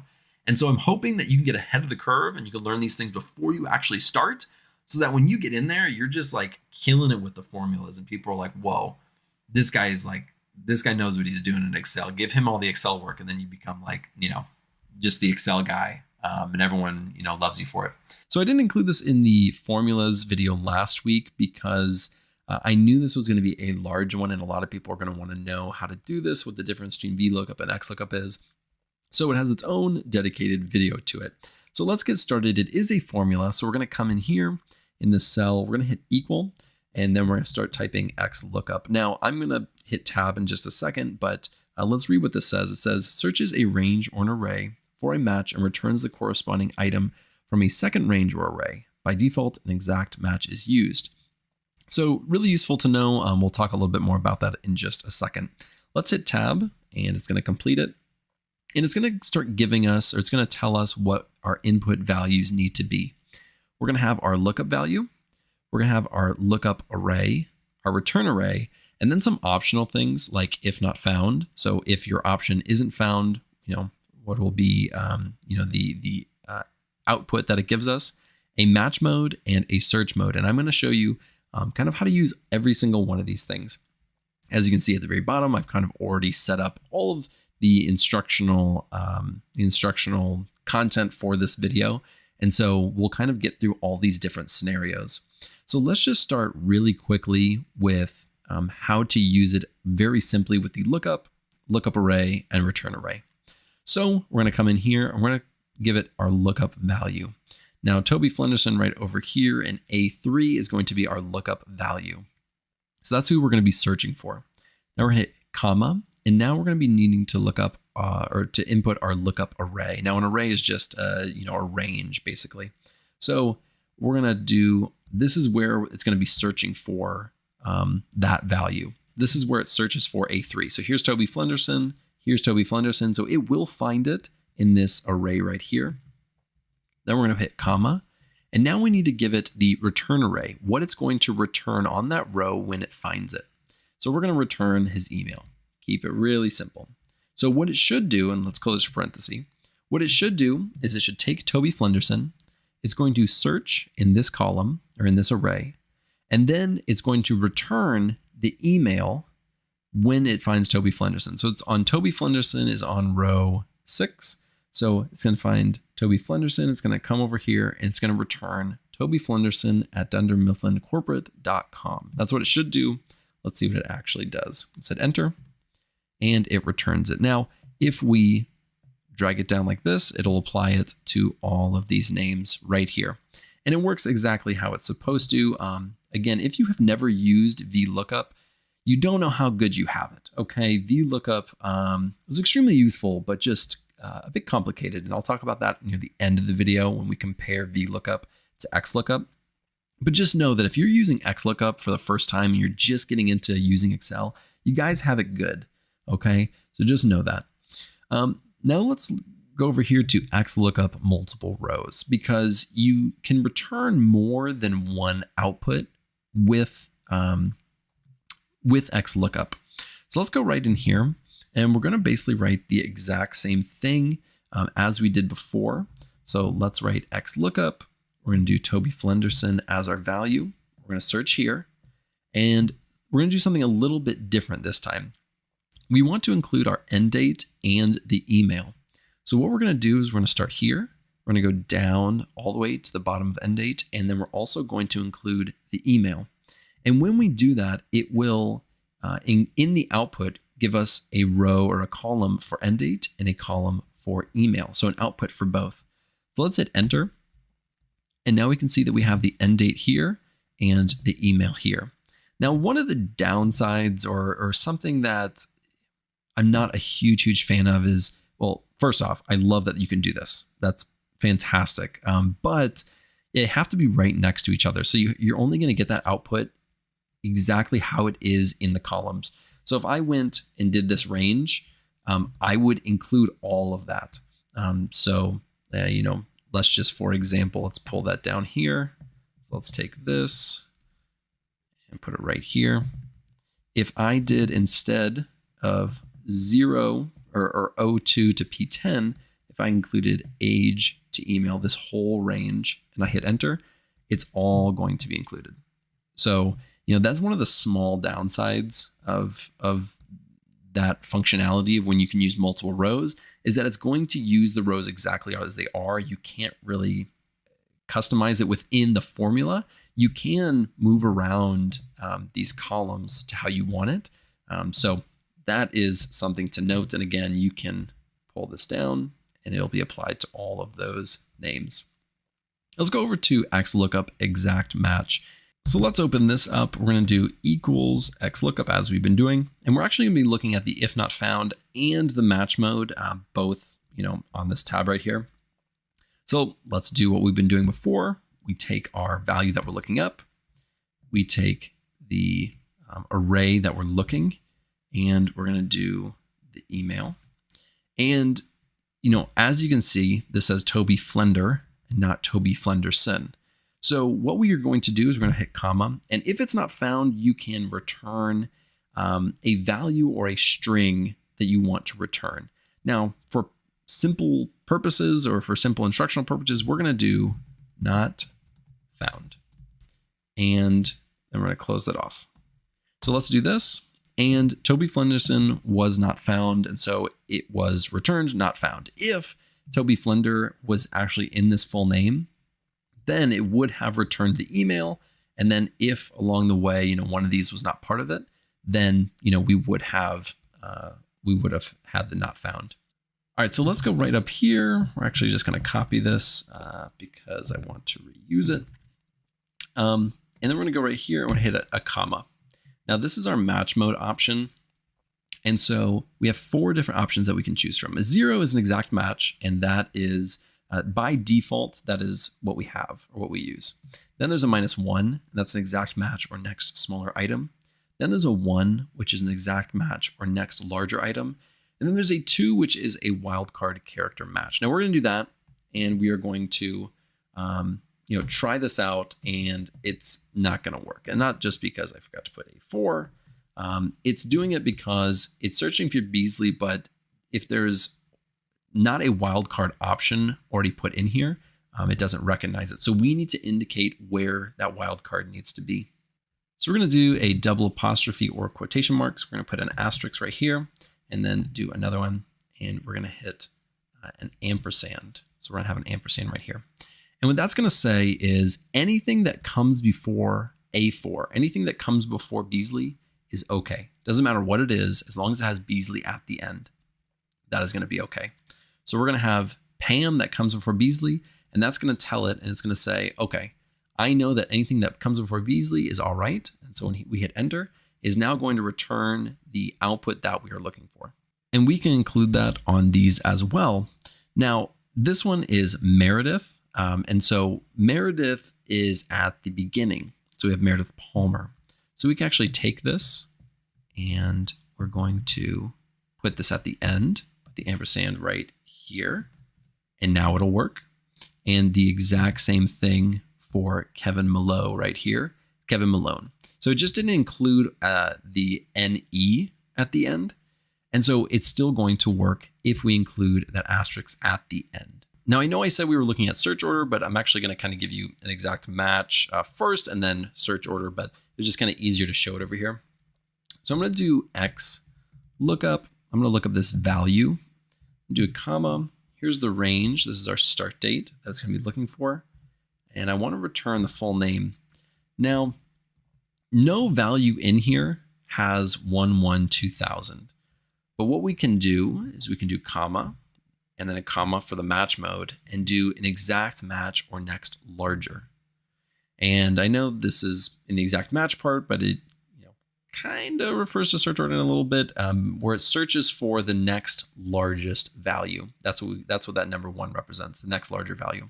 So we have 112,000, and if we look right here, the next value above 112,000 is 152,000. And so it should return Angela Martin. Let's see if that works. And there it is. Now let's look up the actual search order. So let's do equals X lookup. This is the value that we want to be searching for. And we're going to be looking in this start date and comma, and we want to return the name.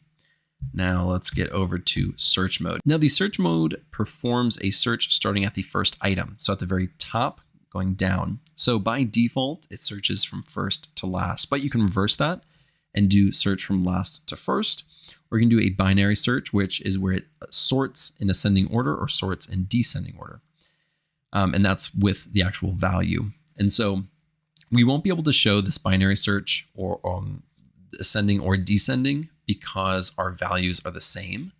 But if we had different values and we were looking up using this next largest, we would be able to show that. But I'm going to show you this search from first to last and last to first. So let's put in by default, and this is what it would be, search from first to last, what the default would be. So it starts at the very top, it goes down and finds the first 5/6/2001 and returns Toby Flenderson. Now, if we go in here and we hit -1, that is going to search from last to first. So it's going to start at the bottom and go to the top, and the first one that it finds is Michael Scott. So that's that first one starting from the bottom and then the Michael Scott right there. So these two, the exact match and the search order, can kind of be combined into this one right here. We're using this one, which is exact match or next larger, and you can include that in this binary search in this one as well. All right, now let's head over to the X lookup horizontal. I think we only have a few left. Yep, X lookup horizontal, then we'll do X lookup with sum, and then I'm going to show you the V lookup at the end. So let's go right here. Let's say equals X lookup. The value that we want to be searching for is February. That's what we're looking for. We hit comma. And where do we want to search to find February? We want to search in these calendar months. And then we hit another comma, and now we're going to be searching for paper. So let's do paper. And we'll hit enter, and it found February and it returned paper right here. And we can do that for paper, printer, and manila folders. And so it's going to give us the 310, the 40, and the 118 from February. Now let's go right over here to XLOOKUP with sum. It's basically a carbon copy of this. Let's take this over here real quick and place it right there because it's the exact same thing, except at the end, we're going to use, I'm going to show you how to use sum with the XLOOKUP at the same time. Now, you're going to be using the formula sum, and so we're going to do sum, and then within the sum, our first number is going to be an XLOOKUP, and then our next value is also going to be an XLOOKUP. So let's do XLOOKUP. And now we're going to search for our very first value. our very first lookup value. So we're going to go to I1, and then we're going to search this again. And we want whatever value, goes into that. So let's close that parentheses. And now we're going to do a colon and another X lookup. And now let's do March. So now we're going to search for March. We're going to do our search range where we're searching for that March. And we want the paper as well. And let's close that. And then we also need to close that parenthesis. So now we are basically adding this February and this March. So it's going to be 310 plus 150. It's adding those two values. And it should be, 460. So let's see if that is our output. And it is. So you can do this with a lot of things, not just some, but you're able to use XLOOKUP within different formulas. If you're searching for a specific value and a specific value in another cell, you can add those together using XLOOKUP, which is honestly, it's pretty great. So let's go over to VLOOKUP. So I wanted to show you this because I wanted to show you where it came from and what we used to do, unless you are continuing to use VLOOKUP, and what we can do now. So XLOOKUP, I just showed you kind of everything. But super quickly, I'm going to show you how VLOOKUP used to work in a super short way so that you can understand how it used to be used and how it is used, how XLOOKUP is used now. So let's go in here and we're going to say equals, and we're going to do a VLOOKUP. And so we have a lookup value. And so we're going to click this. We're going to hit comma, just like we did before. And now we're going to do a table array. And the table array is a little different in that you're searching an entire area. So let's do H2 all the way through O10. So that's what our table array is going to be. Then we're going to do a comma, and now we have to do a column index number. Which number are we going to be searching for? Which value are we going to be searching for in here? And so we want to search for 8 because this is 1, 2, 3, 4, 5, 6, 7, 8. We want to return that email, and we're searching for the name right here in this very first column. So we have that comma, and we're going to do 8. And then in the range lookup, you can do true, which is an approximate match, or false, which is an exact match. And we'll do false. I don't know why it's not auto doing it, but there we go. And now we will do it, and it's going to return it just as we had it. A lot of people, I guess not everybody, but some people didn't like, and the reason why they created XLOOKUP, you had to do those ranges. And if you ever went in here and then let's say we added another column, which happens to data, now it gives us completely different data. So let's say for whatever reason, we added address. So now we have these people address. Well, now it's going to give us a different value. It's going to have this end dates, because if we go in here, now it doesn't, now the 8th is this end date and the 9th is this email. So if you have a VLOOKUP that you use for, a calculation or a table that you've created or different things in Excel, you then have to go through here and manually change this. And so a lot of people didn't like that, because if you needed to change data, or you needed to change something or add an additional column, you'd have to go back and fix all of your VLOOKUPs. They wouldn't just automatically move with it, which is what happens with XLOOKUP. And just to prove this, let's go back to the very first one, which is the XLOOKUP. And right now the email is looking at O2 and through O10. We're just going to insert right here. And that would be our new column. We'll do address. Address. And notice that it hasn't changed. And why is that? Because it auto changed for us from P2 to P10, understanding that it wanted to stick with, when something was inserted here, it wanted to stick with the original data or the original array that was selected. And so XLOOKUP does that work for you, and it makes it a little bit easier to automate things and create these processes in Excel without having to go fix it later, which you had to do with VLOOKUP. All right, so let's jump right into it. I have this US president's data set. I got the base data set from Kaggle, but I added some of my own data, and then I messed some stuff up as well, just to kind of demonstrate some of these things that we're going to be looking at today. This is not a full project, so we're not actually going to be using this to create any visualizations or anything like that. So all this is just for demonstration purposes. But we will be doing a full project in about 2 or 3 videos in this Excel series, where we're going to be doing from start to finish with a real data set. So if that's something that you're wanting, then we will absolutely be doing that. Now, something that you may be wondering is, how do you actually identify what you need to clean in the data? What do you know to look for?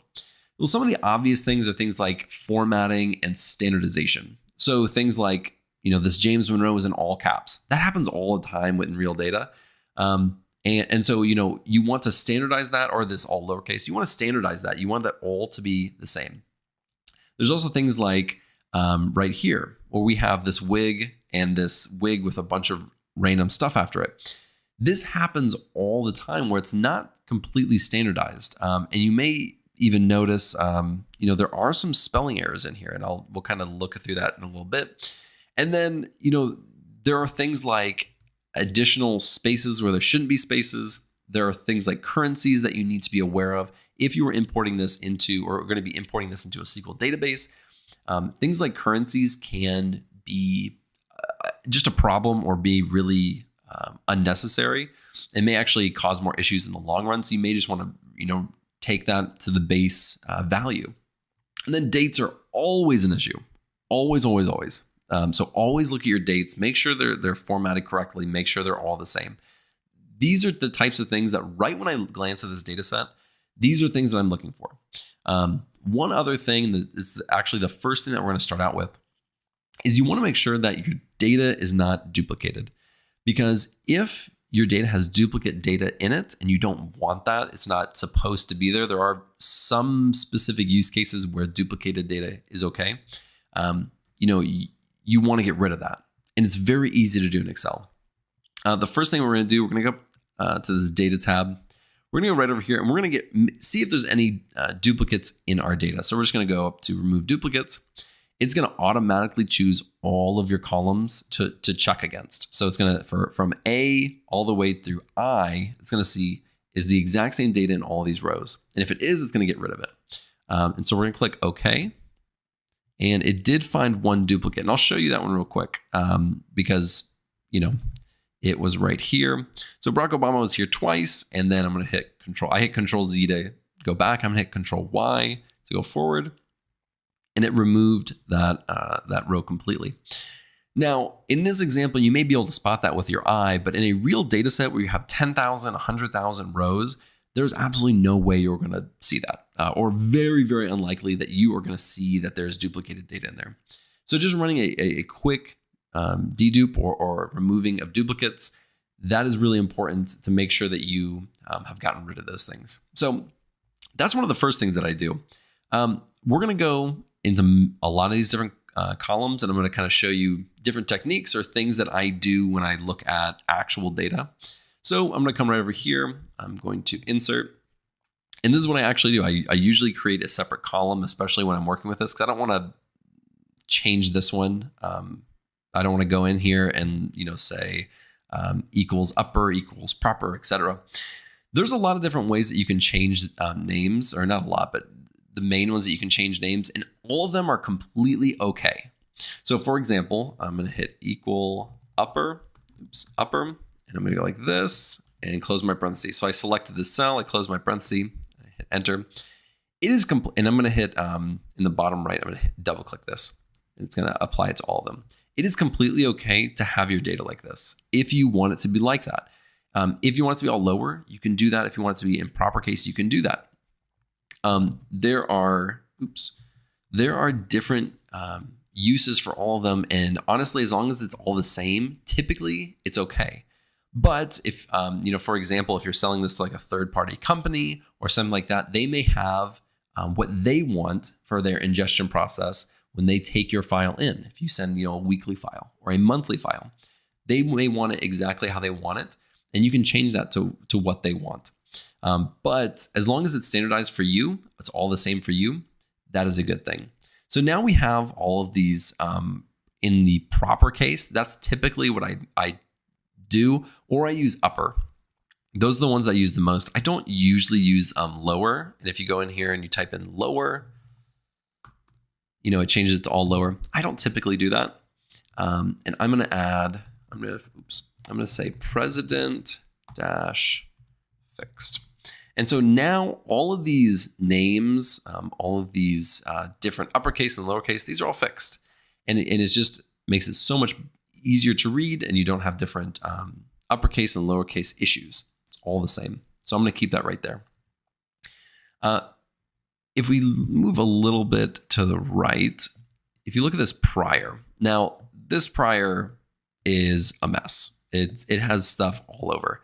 And to be honest, this is not really something that I would probably be using like in a real data set. I would look at this column and I'd say this is pretty useless. If I had a very specific use case for this data in this column, I might try to parse it out and do something, but I don't. This is a completely useless column to me. So I'm actually going to skip this one. I'm going to go to this party one. And this party one to me looks pretty important because this is something that I know I can group by. And I can create visualizations with and kind of break that out. And if you look right here, we're going to add a filter. So now let's open up party and take a look. So if we look right here, we have Democratic dash Republican, Federalist, Nonpartisan, Republican, Republicans, Whig, and Whig with a date and some information in the back of it, and then some blanks. And it's really important when we're looking at these ones that we think we might group by, that we have these properly grouped. So Republican and Republicans to me right off the bat looks like a spelling error. And so I'm just going to deselect all. I'm going to go to Republican, Republicans, and it's literally Republican all the way down except for this last one. And to me, that's just something that I would update. So I would just go right here. I do that. If I didn't do that, and then I try to create, let's say, a pivot table on here, I'll have its own group of Republicans, and it wouldn't be added to Republican. And maybe that's on purpose, but let's just presume that we know this data extremely well, and that's not supposed to be like that, right? Again, that just comes back to knowing your data really well, understanding what it should look like. And we know that it should not be like that. So we're going to fix that. The next thing that we're going to fix, and as you can see, it got rid of it. Next thing we're going to fix is this Whig. That's just like an error. That's some issue on the data side. And we're just going to fix that by updating it. And that's it. I would always be keeping a copy of this with the raw data somewhere else, because this is presumably like a working document. This is not a, you aren't saving over your original file. Let's just say that. And then let's take a look at these blanks real quick. Okay. So there are these rows right here that have nothing. I think we're okay. But if we see anything different, 47, 48. Okay. So yeah, it's just these ones right here that have no data in it anyways. It's just seeing it in the filter. So not an issue at all. So, okay, we're looking good. We've gone all the way over. We fixed this president. We skipped this one. We cleaned up this party. And I kept this one in here because I'm not exactly sure if that's a Democratic or Republican. So I'm going to keep it its own thing. I'm not a huge history buff in that aspect. The next one right here is really easy. This is something that happens all the time, especially on most often it happens on numerical data. So like, there'll be a number of 1001, and then there'll be a space after it for absolutely no reason. And it happens all the time. It does happen like this as well, where you'll see this. And all you got to do is do trim and select the cell. We're going to close that parenthesis, and we're going to apply that all the way down. What is so fantastic about the trim is that it's really intuitive and it knows basically everything it needs to do. For example, it gets rid of the spaces before, it gets rid of extra spaces in the middle, and it'll get rid of extra spaces at the end, which you wouldn't be able to see, but they are there, and they absolutely can cause issues. If you have spaces at the end that you cannot see, let's take this one for example. Like if I had spaces at the end, that can cause issues when you insert or put that into a database. That happens a lot with numbers. When you're putting that into SQL, that can cause issues. And so you really, it is important to actually do that trim. And you can do that on all of your columns or just ones that you know you're having issues with. But once you import that data into SQL, you will know if there's an issue or not when you actually try to start using it. So we're going to say vice, and we're going to say fixed. Oops, there we go. This next one is one that you'll run into a lot. When you're working with numerical data, you will encounter so many different issues. One that I run into a lot is I've worked with a lot of cost data or pricing data. And when it's in an Excel, it sometimes comes in with these currencies, like a dollar sign, a pound sign, things like that. And when you put that into SQL, it just is a nuisance, right? You're not going to be able to run, it's going to go in as a text or it's going to be like a string, right? Because it has that special character. And you don't want that. You don't want to have to then go in and then change things around. You just want to be able to start, doing calculations on those numbers. So what you can do is sometimes it'll come in as a text, sometimes it'll come in as a currency, which I think this one's a currency. We are just going to change that to be a number. And then we're going to get rid of these, and get rid of those. That, it doesn't look as pretty, but that is much more useful than actually having the currency on there with the decimals. This actually is so much easier when you want to use it for almost anything because you're able to add and do things properly in other systems. In Excel, I think it does understand it, but that can cause issues. So there is how you do that.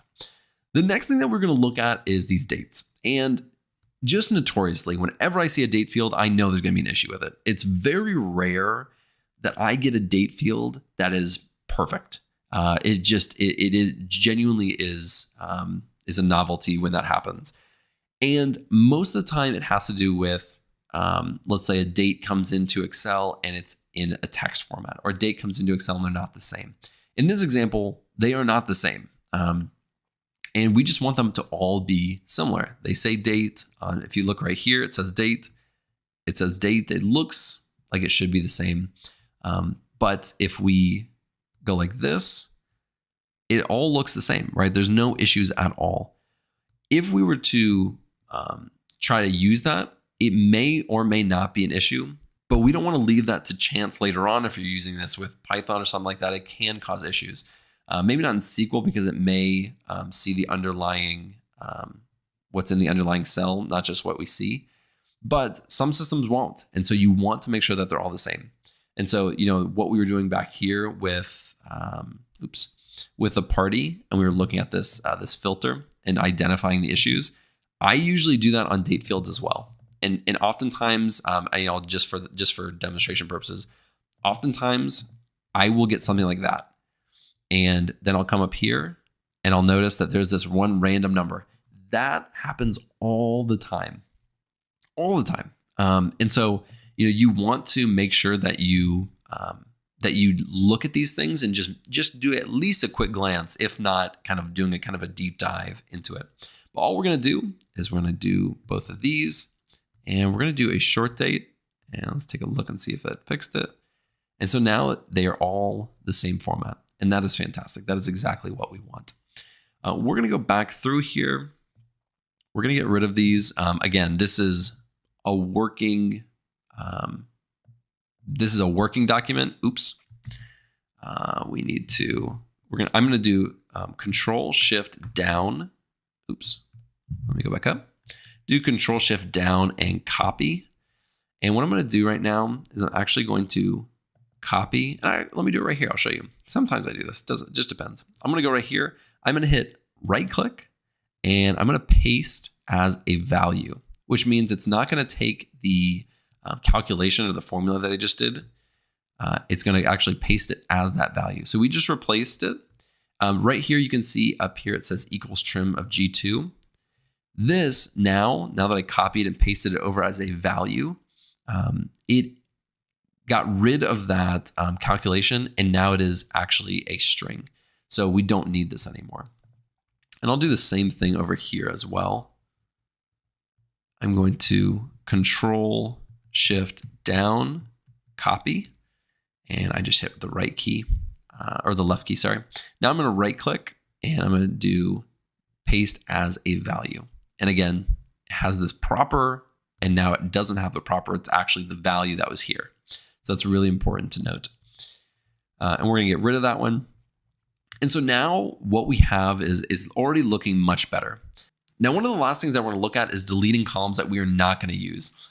And this is why it's so important to keep a backup or the raw data not in this file.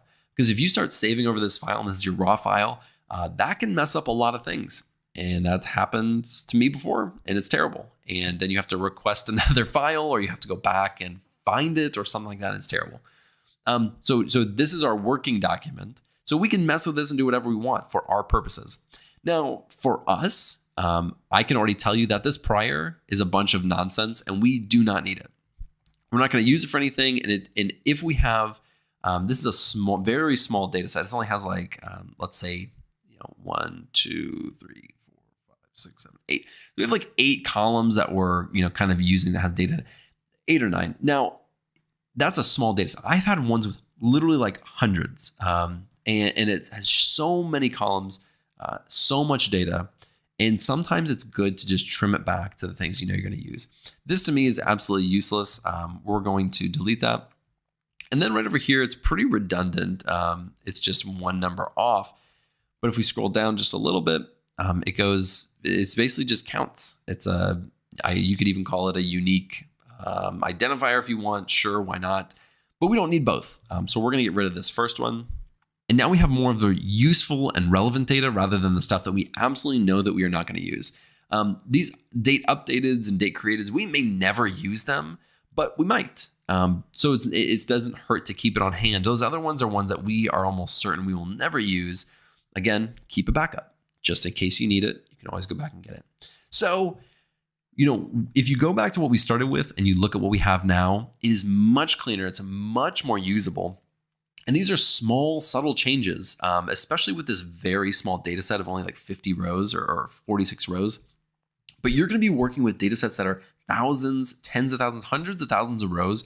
And you need to know how to kind of look at this data, standardize it, format it properly for what you're going to be using it for. If you're keeping it in Excel, there are different things that you may do than if you're putting it into a database or going to be using it in, using Python to access it. So you need to kind of know your use case, but these are some things that I do all the time to kind of clean up the data before I use it for something, whether I'm creating pivot tables or I'm inserting it into, or I'm putting it into SQL. These are things I do all the time. And so hopefully that helps give you kind of an idea of some of the things that you should be looking for when you're actually cleaning data. And it's really important to understand why you're actually making these changes and the reason you're making these changes, because some of the things that I did today may not be things you want to do on a different data set that has different uses and different purposes for. So, take everything that I've said and apply it with a little grain of salt to your data set, because your specific needs may be different than what I wanted when I was cleaning my data set. What's going on, everybody? Welcome back to the Excel tutorial series. Today, we're going to create an entire project in Excel.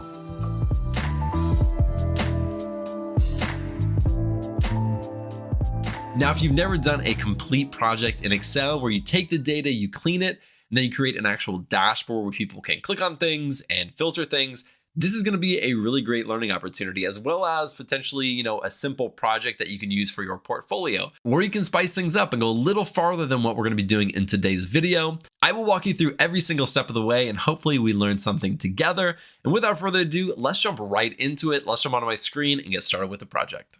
All right, so this is the data set that we're going to be working with. I will leave a link in the description to my GitHub where you can go and download it so you can be working with the exact same data set that I am using. Now, before we actually get into this data and start looking at it, I'm going to show you what the final dashboard is going to look like. We're going to create a few different types of visualizations, nothing too crazy. And then we'll create some filters as well, so we can kind of, create some interactive filters with our data.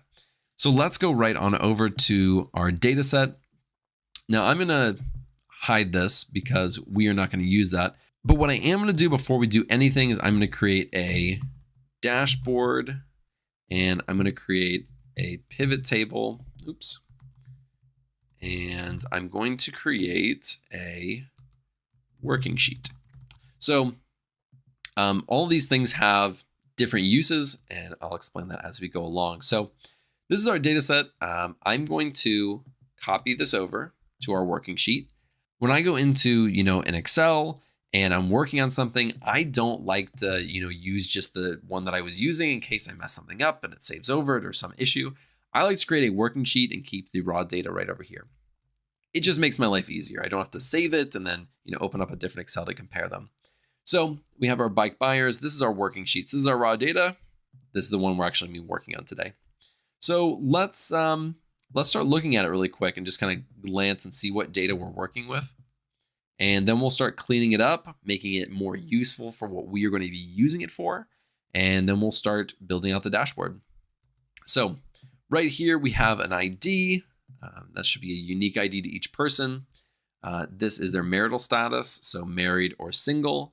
This is their gender, male, female. We have their income, children, their education, their occupation. Do they own a home? How many cars they own?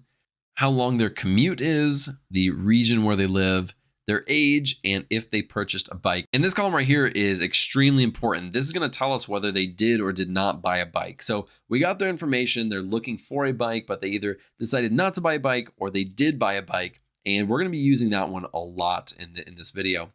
And so, this is basically the data set that we're working with, some of the demographics and information behind the person. So what we want to do when we are cleaning the data, before we do anything, I like to see if there are any duplicates in here. What we're going to do is come right up here. We can go to, where is it? Right here. We got remove duplicates. So we're going to click on that. It selects every single one. We just want to see if there's any useless duplicated data that we do not need. And the data is a header, so we're going to click OK. All right, so we had a ton of duplicates in there for whatever reason. So we do have duplicates in there, so I'm glad we did that. Otherwise, we would have, not good data, and we don't want that. Let's start right over here. The ID, of course, we're not going to change. The marital status and gender are M's, S's, F's, and M's. This isn't inherently a bad thing to have it like this, but we have to think about it from the perspective of someone who's going to be using this dashboard. Do they know what M and S is? Do they know what M and F is? And if they don't, it's better to just spell it out for the most part. So let's just do that. So we're going to click on the column B. We're going to hit Control H. That's going to bring up our find and replace. Now there's an M in both of these columns, and there's different things. One is married and one means male. So what we're going to do is we're going to search by columns, and we'll have match case. I don't think that's going to change anything, but that just means an exact match. And we're going to do M equals, and we're going to replace it with married, and we'll replace all. Awesome. And then we'll do S is single. This one is super easy. We're going to do the exact same thing right here. So column C, we're going to hit Control H. We'll do, still has by column, so we'll do M is male. We'll replace all of those. And F is female. And replace all of those. That's great. The next column right here is income. And in a previous video, I talked about how I don't typically like it in this format. And that's true. If you're doing calculations on it or any other thing, it can mess it up sometimes, having the dollar sign or it being a currency. We're not really going to mess with it too much right now. What we can do is just kind of make sure all of it's currency. We'll just go like that to make it a little simpler, but we're not going to change it to like a numeric. We will use this in the visualization. We'll see how it looks. And if we need to, we'll come back and change it. If not, we'll keep it how it is. So that's all we're going to do to that one. The children, those look good. We have education, partial college, partial high school. This looks fine to me. If there's any spelling errors or anything like that, of course, we need to clean that up. It doesn't look like there is. Occupation, skilled manual. Okay, those should be separate. Are they a homeowner? Should just be yes or no. All right, we have cars, 1, 2, 3, 4. Good night. Who owns 4 cars? And then we have the commute distance. And there's nothing terrible about this. It's giving you ranges, which can be a good thing. I say let's keep it for now, but I have a feeling when we get further and we start using it in the visualization, we may want to change this. So let's just hold off for now. But if needed, we will come back to this and we'll change this. And then we have our region, and that looks totally fine. And we have our age. Now, when you're using ages, typically you have some type of like age bracket or age range. And you do that because there are so many ages in here, right? It's 25 all the way down to 89. And if you're using that in some type of visualization, it could just get really messy.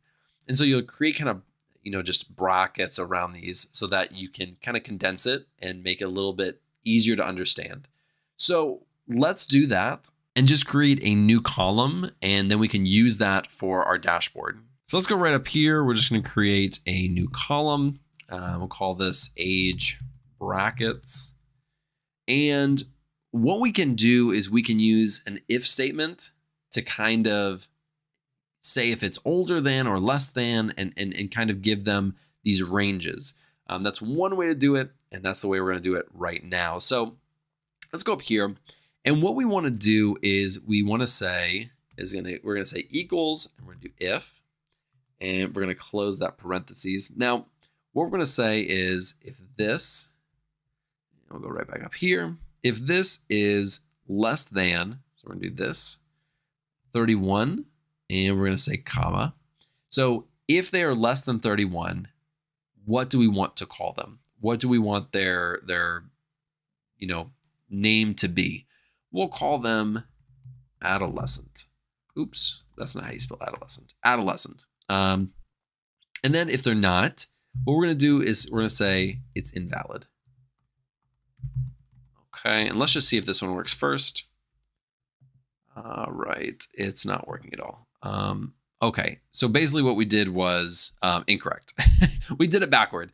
We want to do, I said L2 is greater than 31. No, we want to do like this. So let's do that now. All right, and it should pull up where if they're under the age of 31, so if they're 30 or below is basically what it's saying. So if they're 31, they'll be invalid. But if they're 30 or below, it's adolescent. So it is working properly. And let's see what it says. Perfect. So this one is working. And now what we want to do is we actually want to build on this and make it kind of like a nested if statement, if you've ever heard of that or done that before. So this is our first if statement, and this is invalid. This is our value if false statement.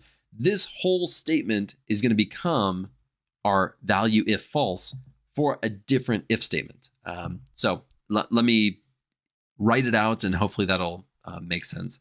But we're going to say if, we're going to do open parentheses, and we're going to do it like this. And let's just get rid of this for a second. All right. What did I do? And let me do, oops. Give me a second. Okay. We have our if. Let me just write that out again. We have our if. There we go. So now what we're going to do is we're going to write basically the next part of it. So we're going to say if that L2 is, and we're going to do this time, we're going to do greater than or equal to 31. So now it's going to include that 31. So right here, we did anything less than 31. So it's 30 and below. This one is going to be 31 and above. So we're going to say these people are middle age. And if not, then it's going to go to this if statement. And then we need to close it, I believe. So now let's try this. All right. Fantastic. Now, if everybody should be in one of these areas, right? Everyone should either be an adolescent or middle age, because basically all we're saying is if they're older than 31 or 30 or below. That's all these two statements do. So we have, our next group. Now we can add and go even further into this. And now we can use this entire thing as the, what was it called? The value if false section. So that's what we're going to do. We're going to do one more. So we're going to have 3 different categories. So we're going to say if and do an open parentheses. And we're going to say if, oh, actually, let's do it. Let's not do it to this one. Let's do it to this top one, just easier. So we're going to say if, open parentheses, we're going to say L2. And this time we're going to say anybody over the age of 50. Or we can do 55. Let's do 55. So we'll do 55, and we're going to call them old. And we'll do a comma, and this is the value if false statement, and we need to close up parentheses. So let's try this. Anybody over the age of 55 should have old. Maybe we'll do 54. So anybody who is 55 is considered old. I think that's fair. I think that's fair, guys. Oops, I should have done that to this one. Let me get out of this. And we'll do 54. My dad is 55. That's why I'm doing it like this. This is for you, Dad. Because he should be in this old category, to be fair. So now we have adolescent, middle age, and old. These are our 3 categories. So we can now have these buckets, these different groups of ages, and it's much more usable than these individual ages. And so we will be using this in our dashboard for sure. Now our next one is the purchased bike, and we're not going to do anything with that. So that is that one. And there wasn't a ton to clean up here. We removed some duplicates. I don't know why it says that. What did I do? Married. What does this even mean? Did I write that? Did I mess this up, guys? Oh, when I did the M and the S replacement in there, it replaced it with married and single. It's supposed to say marital status. Oops.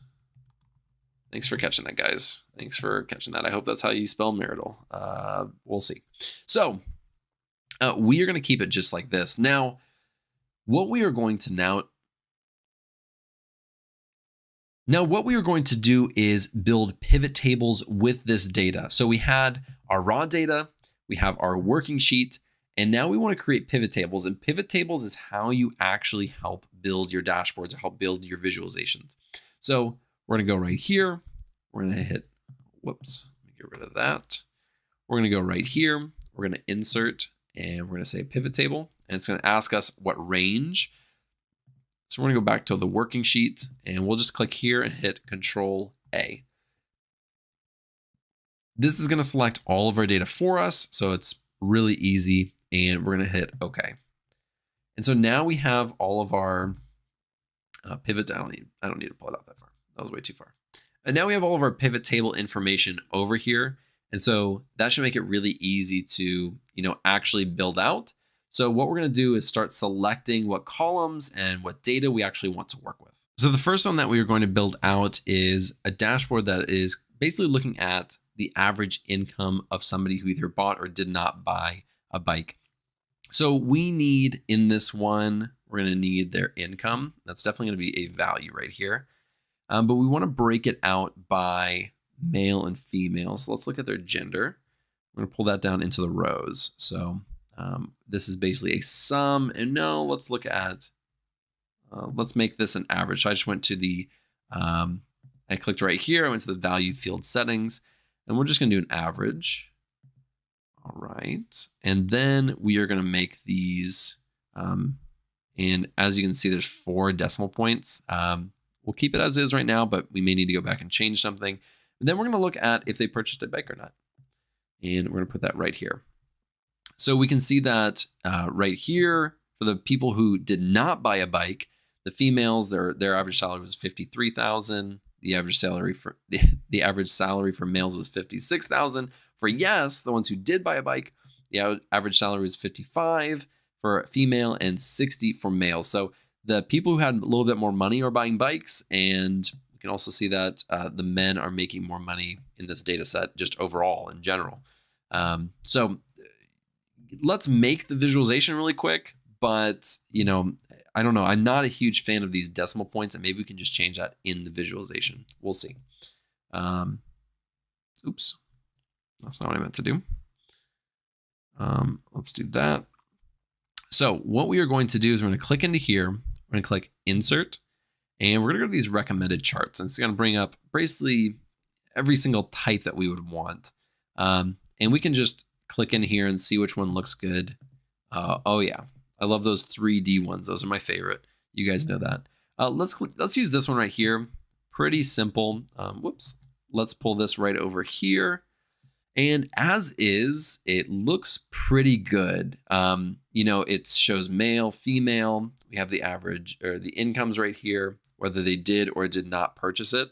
And so at a glance, it's pretty easy to see. Let's see if there's anything, you know, if you want to change up style wise, go for it. I'm just going to keep it as is. But let's see if there's anything we need to add, right? Do we want to add these axis titles? For the most part, I tend to do that. It makes it pretty easy to see. So we can go in here and we can just click it like this and we'll say income and we'll say, oops, and we'll do gender. So that's what that is. And let's go back in here. Do we want to add a chart title? We definitely want to add a chart title. For most of these, we'll add a chart title for sure. So we'll say average income per purchase. I don't know if that's 100% right, but we'll use it if we need to change it to be, you know, by gender or something we can. But for now, let's see. Do we want to add data labels? Definitely not. A data table. We can do this. It may make it a little easier to read. I will say that again, these numbers are just, these decimal points are really throwing me off. Let's go see if we can change it in here. Let's go to, see if we can just make these numbers. Okay. And we can keep it like that, or we can even do something like this, add commas. Yeah, I'm going to keep it just like this. I think this just looks the best. Again, I'm adding commas here. I'm changing the decimal place right here. It just makes it look a little nicer, a little cleaner. So let's keep this exactly how it is. We can always change things if we want to come back to it. So we created our pivot table and then we created our visualization. Basically exactly what we're going to do for all of these. Because again, all of these need, all of these need pivot tables in order to create the visualization. So let's get out of here. We're going to scroll down and we're going to create our next pivot table. And once we get done with all of the pivot tables that we need, or all the visualizations that we need, then we will start. So we're going to do Control A. We're going to do OK, and basically do the exact same thing that we did. This time we're going to look at the distance. So for this one, I wanted to see, I created this already. I've already done this entire project through, but I haven't really talked about why or what we're going to look at. For this one, we're looking at, is their income, does it change whether they bought or didn't buy one? So if they said yes, is there a reason? Are they making more money? Is, our price points, are the customers, did they make more money? So should we cater to them or not? That's a good question. Another thing is, we sell bikes, or this person sells bikes. So commuting distance definitely makes a difference. Does the person who is buying a bike live 1 mile away from where they work or 20 miles away? This will help us determine, this next visualization will help us determine, who is doing that or who's buying it. So what we're going to do is we are going to look at the that one that we were looking at earlier, the commute distance. So we're going to bring that right over here. So we have these, 1 mile, 10 mile, 1.2, etc. Now we are going to, again, we're going to look at if they purchased a bike. That's really important. And let's make that the column as well. So now what we have is a count of these no's and yeses, whether they did or did not buy a bike. One of the issues that I already see, and I'm going to visualize it and then I'll show you, that this 10 miles, it's right next to the 0.1. So it's not an order. And that could be an issue. So we may have to revise that somehow to put it at the very bottom, because we can either do ascending or descending. Either one I don't think is going to work. So we may have to work through that in just a second. I don't know if I did that in my plan for that. Yeah, so it has this big dip. Yeah, so let's create it. That's okay. We're going to figure this one out together, because I honestly, I didn't plan for this one. So, okay, we have 0.1 miles. That's exactly where it needs to be. The 1, the 2, the 5, that's exactly where it needs to be. This 10 miles is not. And let's see if I change that 10 plus miles to 10 miles plus. Let's see if that'll put it down here. Because I don't know if it's looking at, I don't know if it's reading it weird. But let's go into this working sheet and let's go right here. And we're going to do Control H and we'll do, oops, not this one. 10 miles plus. Let's get that in there. And we're going to do 10 miles plus. I don't know if that's actually going to work. We will see. So let's go back to the pivot table. Let's go to the data. Let's refresh. No, it didn't change it.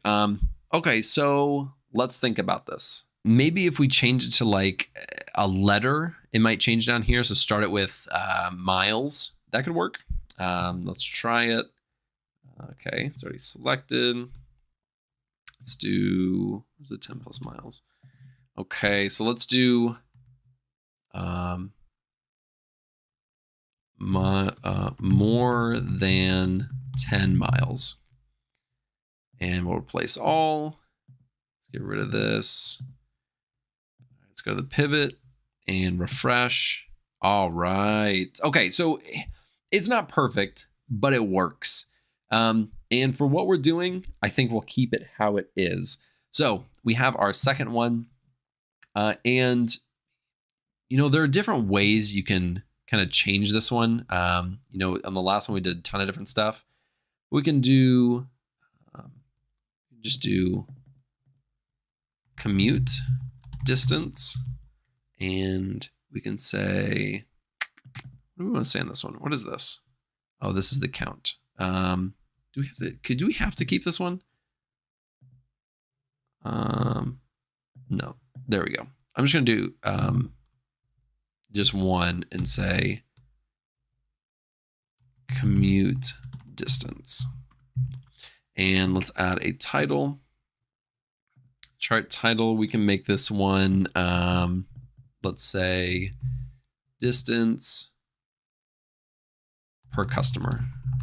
That's not 100% true because it's no or yes. That's the important part of this. It's distance, average distance. Let's see. We'll just say customer commute. All right, and we'll keep it just like that. All right, perfect. I don't think, let me see. I don't think there's anything else we need to add on that one. All right, now let's go right down here. We're going to create our very last one.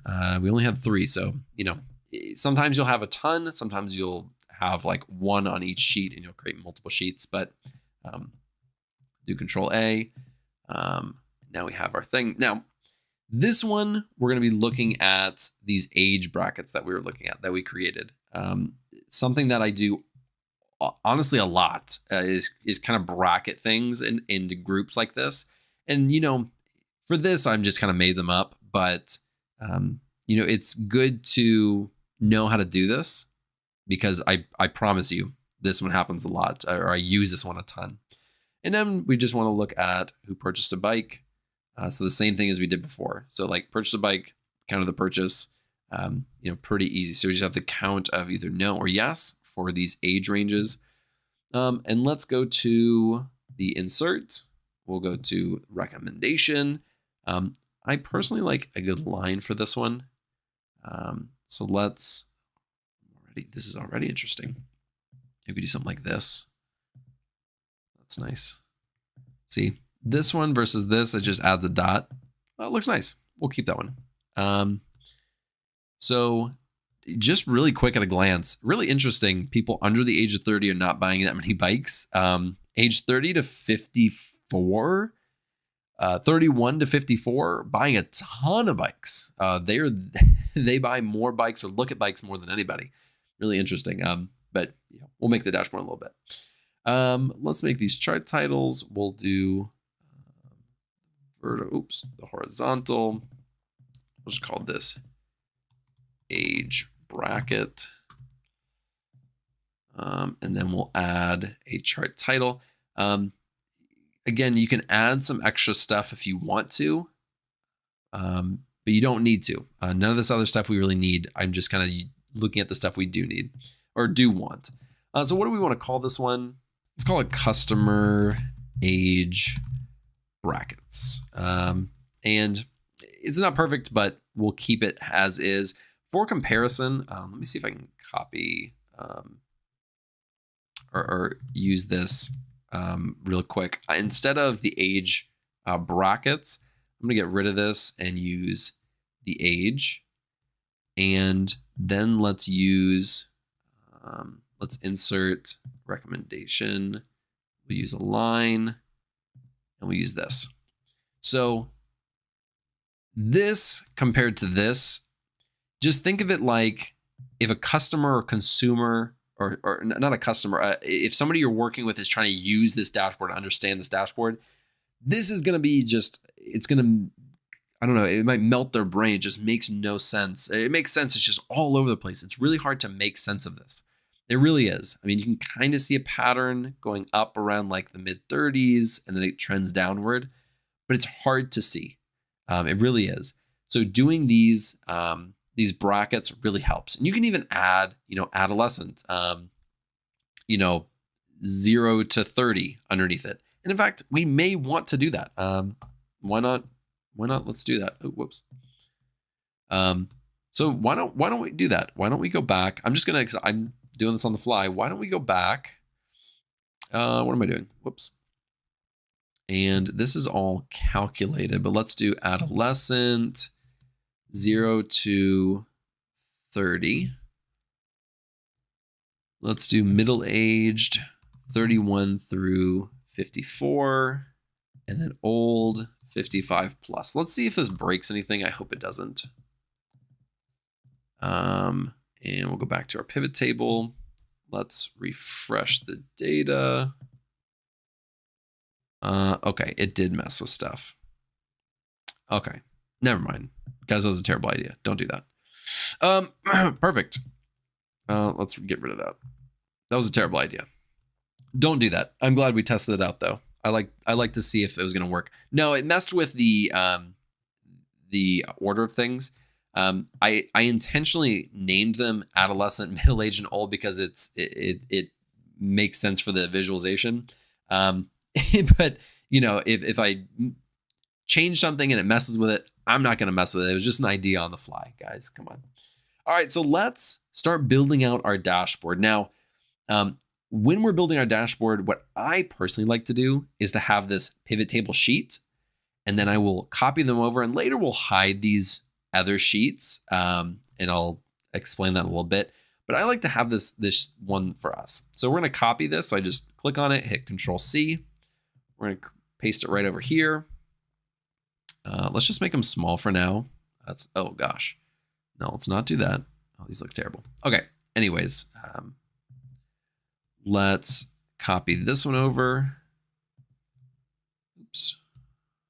Okay. What did I just do? Oh, I didn't copy this one. Whoops. It's not copying. Okay. We're going to go copy. Hit paste. Fantastic. Oops. Guys, look away. This is tough to watch. This is tough for me to watch. I'm the one doing it, and it's tough for me to watch. All right, let's go to this last one. I'm gonna try it again. All right, it worked this time. So now we have our three visualizations. This is perfect. But now we actually want to create a dashboard. Now, how do you do that? How do you make it look nice? And then we're gonna add some filters and stuff like that. How do we make it look nice? What happened here? What changed? What did we do? Oh my goodness gracious. All right, let's copy this. Let's paste this. Let's get rid of this. I don't even know how that happened. I've never seen that before. That was wild. Excel is trying to destroy my whole video. I mean, I'm doing this for you, Excel. Good night. Okay. No problem at all. What we're going to do and how you make this at least look nice. First off, we can get rid of these grid lines pretty easily. And I recommend when you do that, when you make a dashboard, it just makes it look cleaner. It makes it look like an actual dashboard. Let's go to view and grid lines. So we can get rid of these grid lines. It just makes it look nicer. We're going to make, we can choose any color here. I'm just going to choose a color. I like this. And we're basically creating like a header, right? If you're using like Tableau or something, we're going to merge and center. So it takes every single cell that we have highlighted, creates it into one. Let's call this bike sales. I think I called it bike sales dashboard. Let's just call it that. See what happens. Let's get that. Let's make it white and make it much larger than it is. Okay. Sure. Let's do that. Doesn't look bad. What is it doing? There we go. Let's make that center. Perfect. It's not perfect, but we're going to use it. All right. So now we kind of want to organize these, and everybody has their different way of doing it. I'm just going to start building it out myself and just see how it looks. And then we'll go from there. I like this one there. We can put this one. This one's kind of a longer one, so I'll probably put it at the bottom. Let's see how it looks. But we'll put this one right here. Try to line it up. Jeez, let's zoom in a little bit. Let's try to line this up. See what it looks like. Let's extend it to the end. That doesn't look too bad. It needs to move up just a hair. And I'll show you how to kind of align these in a second, but that looks not bad. And we'll kind of try to align these as well. Let me zoom out and extend this the length of this just to make it look nice. Now what you can do, and this is something that's pretty simple, is you can get both of these, and we're gonna go to shape format, and we can just align these. It's really nice to align, especially if like the top and maybe like the left to right. But like we're gonna align these to the top, and they just kind of align themselves on the very top. Now these look much better. This one is a larger dashboard or a larger visualization, so I'm gonna keep it how it is. And I'm gonna keep this one how it is. So it is gonna be a little bit smaller, as you can tell. And then we'll have this one. And I'm going to do that. This is going to bother me if I don't align these. So let me do this. I'm going to go shape format, align to the right. And it's not exactly what I wanted to happen because, what am I doing? It's not exactly what I wanted to happen. I actually wanted this one to align, with this one. It did the opposite. So let me just scoot this back. All right, visually it looks fine, but that's how you do it if you want to do it.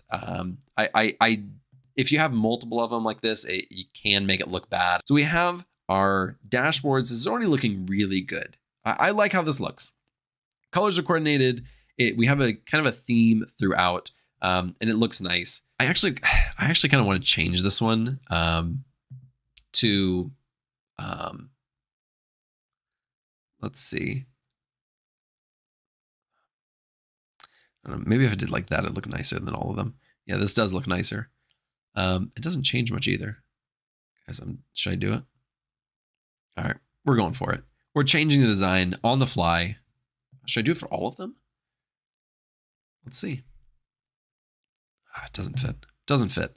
All right, guys, just ignore what I'm doing. Don't do any of this. I'm just messing around at this point. So this is really great to have. It really is. And what we want to do is there are other elements. There are other things that people would like to be able to filter by and be able to look at, but it's not in this visualization. To be more specific, one field that's could be really interesting is married versus single. Are single people buying more or married people buying more? It'd be nice to filter on it. So we're going to click on any of these actually, and we're going to go up to Pivot Chart Analyze, and we'll click Insert Slicer. Now we can choose which ones we want to be able to filter on all at the same time or one at a time. I'm just going to do the first one by itself, and then I'll show you how to do other ones. But this one is the marital status. So this is the married single, the one we were just looking at. And we can drag this right over here. Bring it in a little bit. All right. And we don't need all that space. So we're going to boop, boop, boop, boop, all the way up. Now, while we're doing this, it only, because we selected this, this visualization, it only is working on that one right now. We of course wanted to apply to all of them. It is not hard to do. All we're going to do is we're going to click on, we're going to make sure we're clicking on this. We're going to go up to Slicer. We're going to hit Report Connections. And if you remember, we have this, this pivot table that we're working with. And this is where all of our pivots are coming from. So we're going to actually apply it to all of them. This is our sheet. And this is the name of the pivot table. Now, again, we created that fourth one. We're not using it, but we're going to apply it to all of them. So now when we click on it, it's going to apply to all of them. So at a quick glance, let's see what single people are doing. Interesting. You know, when I'm looking at just these numbers right here, married people, these individuals are making a lot more, like 8, sometimes 8 to like 10,000 more on average than their single counterpart. You know, again, that's a rough estimate, but it's interesting. So now what we can do is we're going to create more of these. So we're going to go to Pivot Chart Analyze. We're going to go to Slicer. Now we already did marital status, but what if we want to look at things like region and maybe something like their education? So let's bring up both of those and look, now 2 of them come up. So let's add the region right here. We'll bring that in just a little bit, see if we can match it. Nailed it. All right, now we're going to put that up. We'll bring this one down just like this. Bring it over, see if I can match it again. Come on. Almost nailed it. I don't know if I nailed it, but it's close. All right, kind of bring this up a little bit. Bring this up. And we have to do the exact same thing that we did with this one, because right now, again, it only applies to that one chart. So what we want to do is we're going to go to Slicer, Report Connections, add it to all of them. Okay. Do the same thing with education, Report Connections, bada bing, bada boom. We are looking good. And now let's get rid of all of them. It's just going to be everybody. So now we can kind of slice and dice and choose what we want. We want to look at people who have a bachelor's degree, who live in Europe and are single.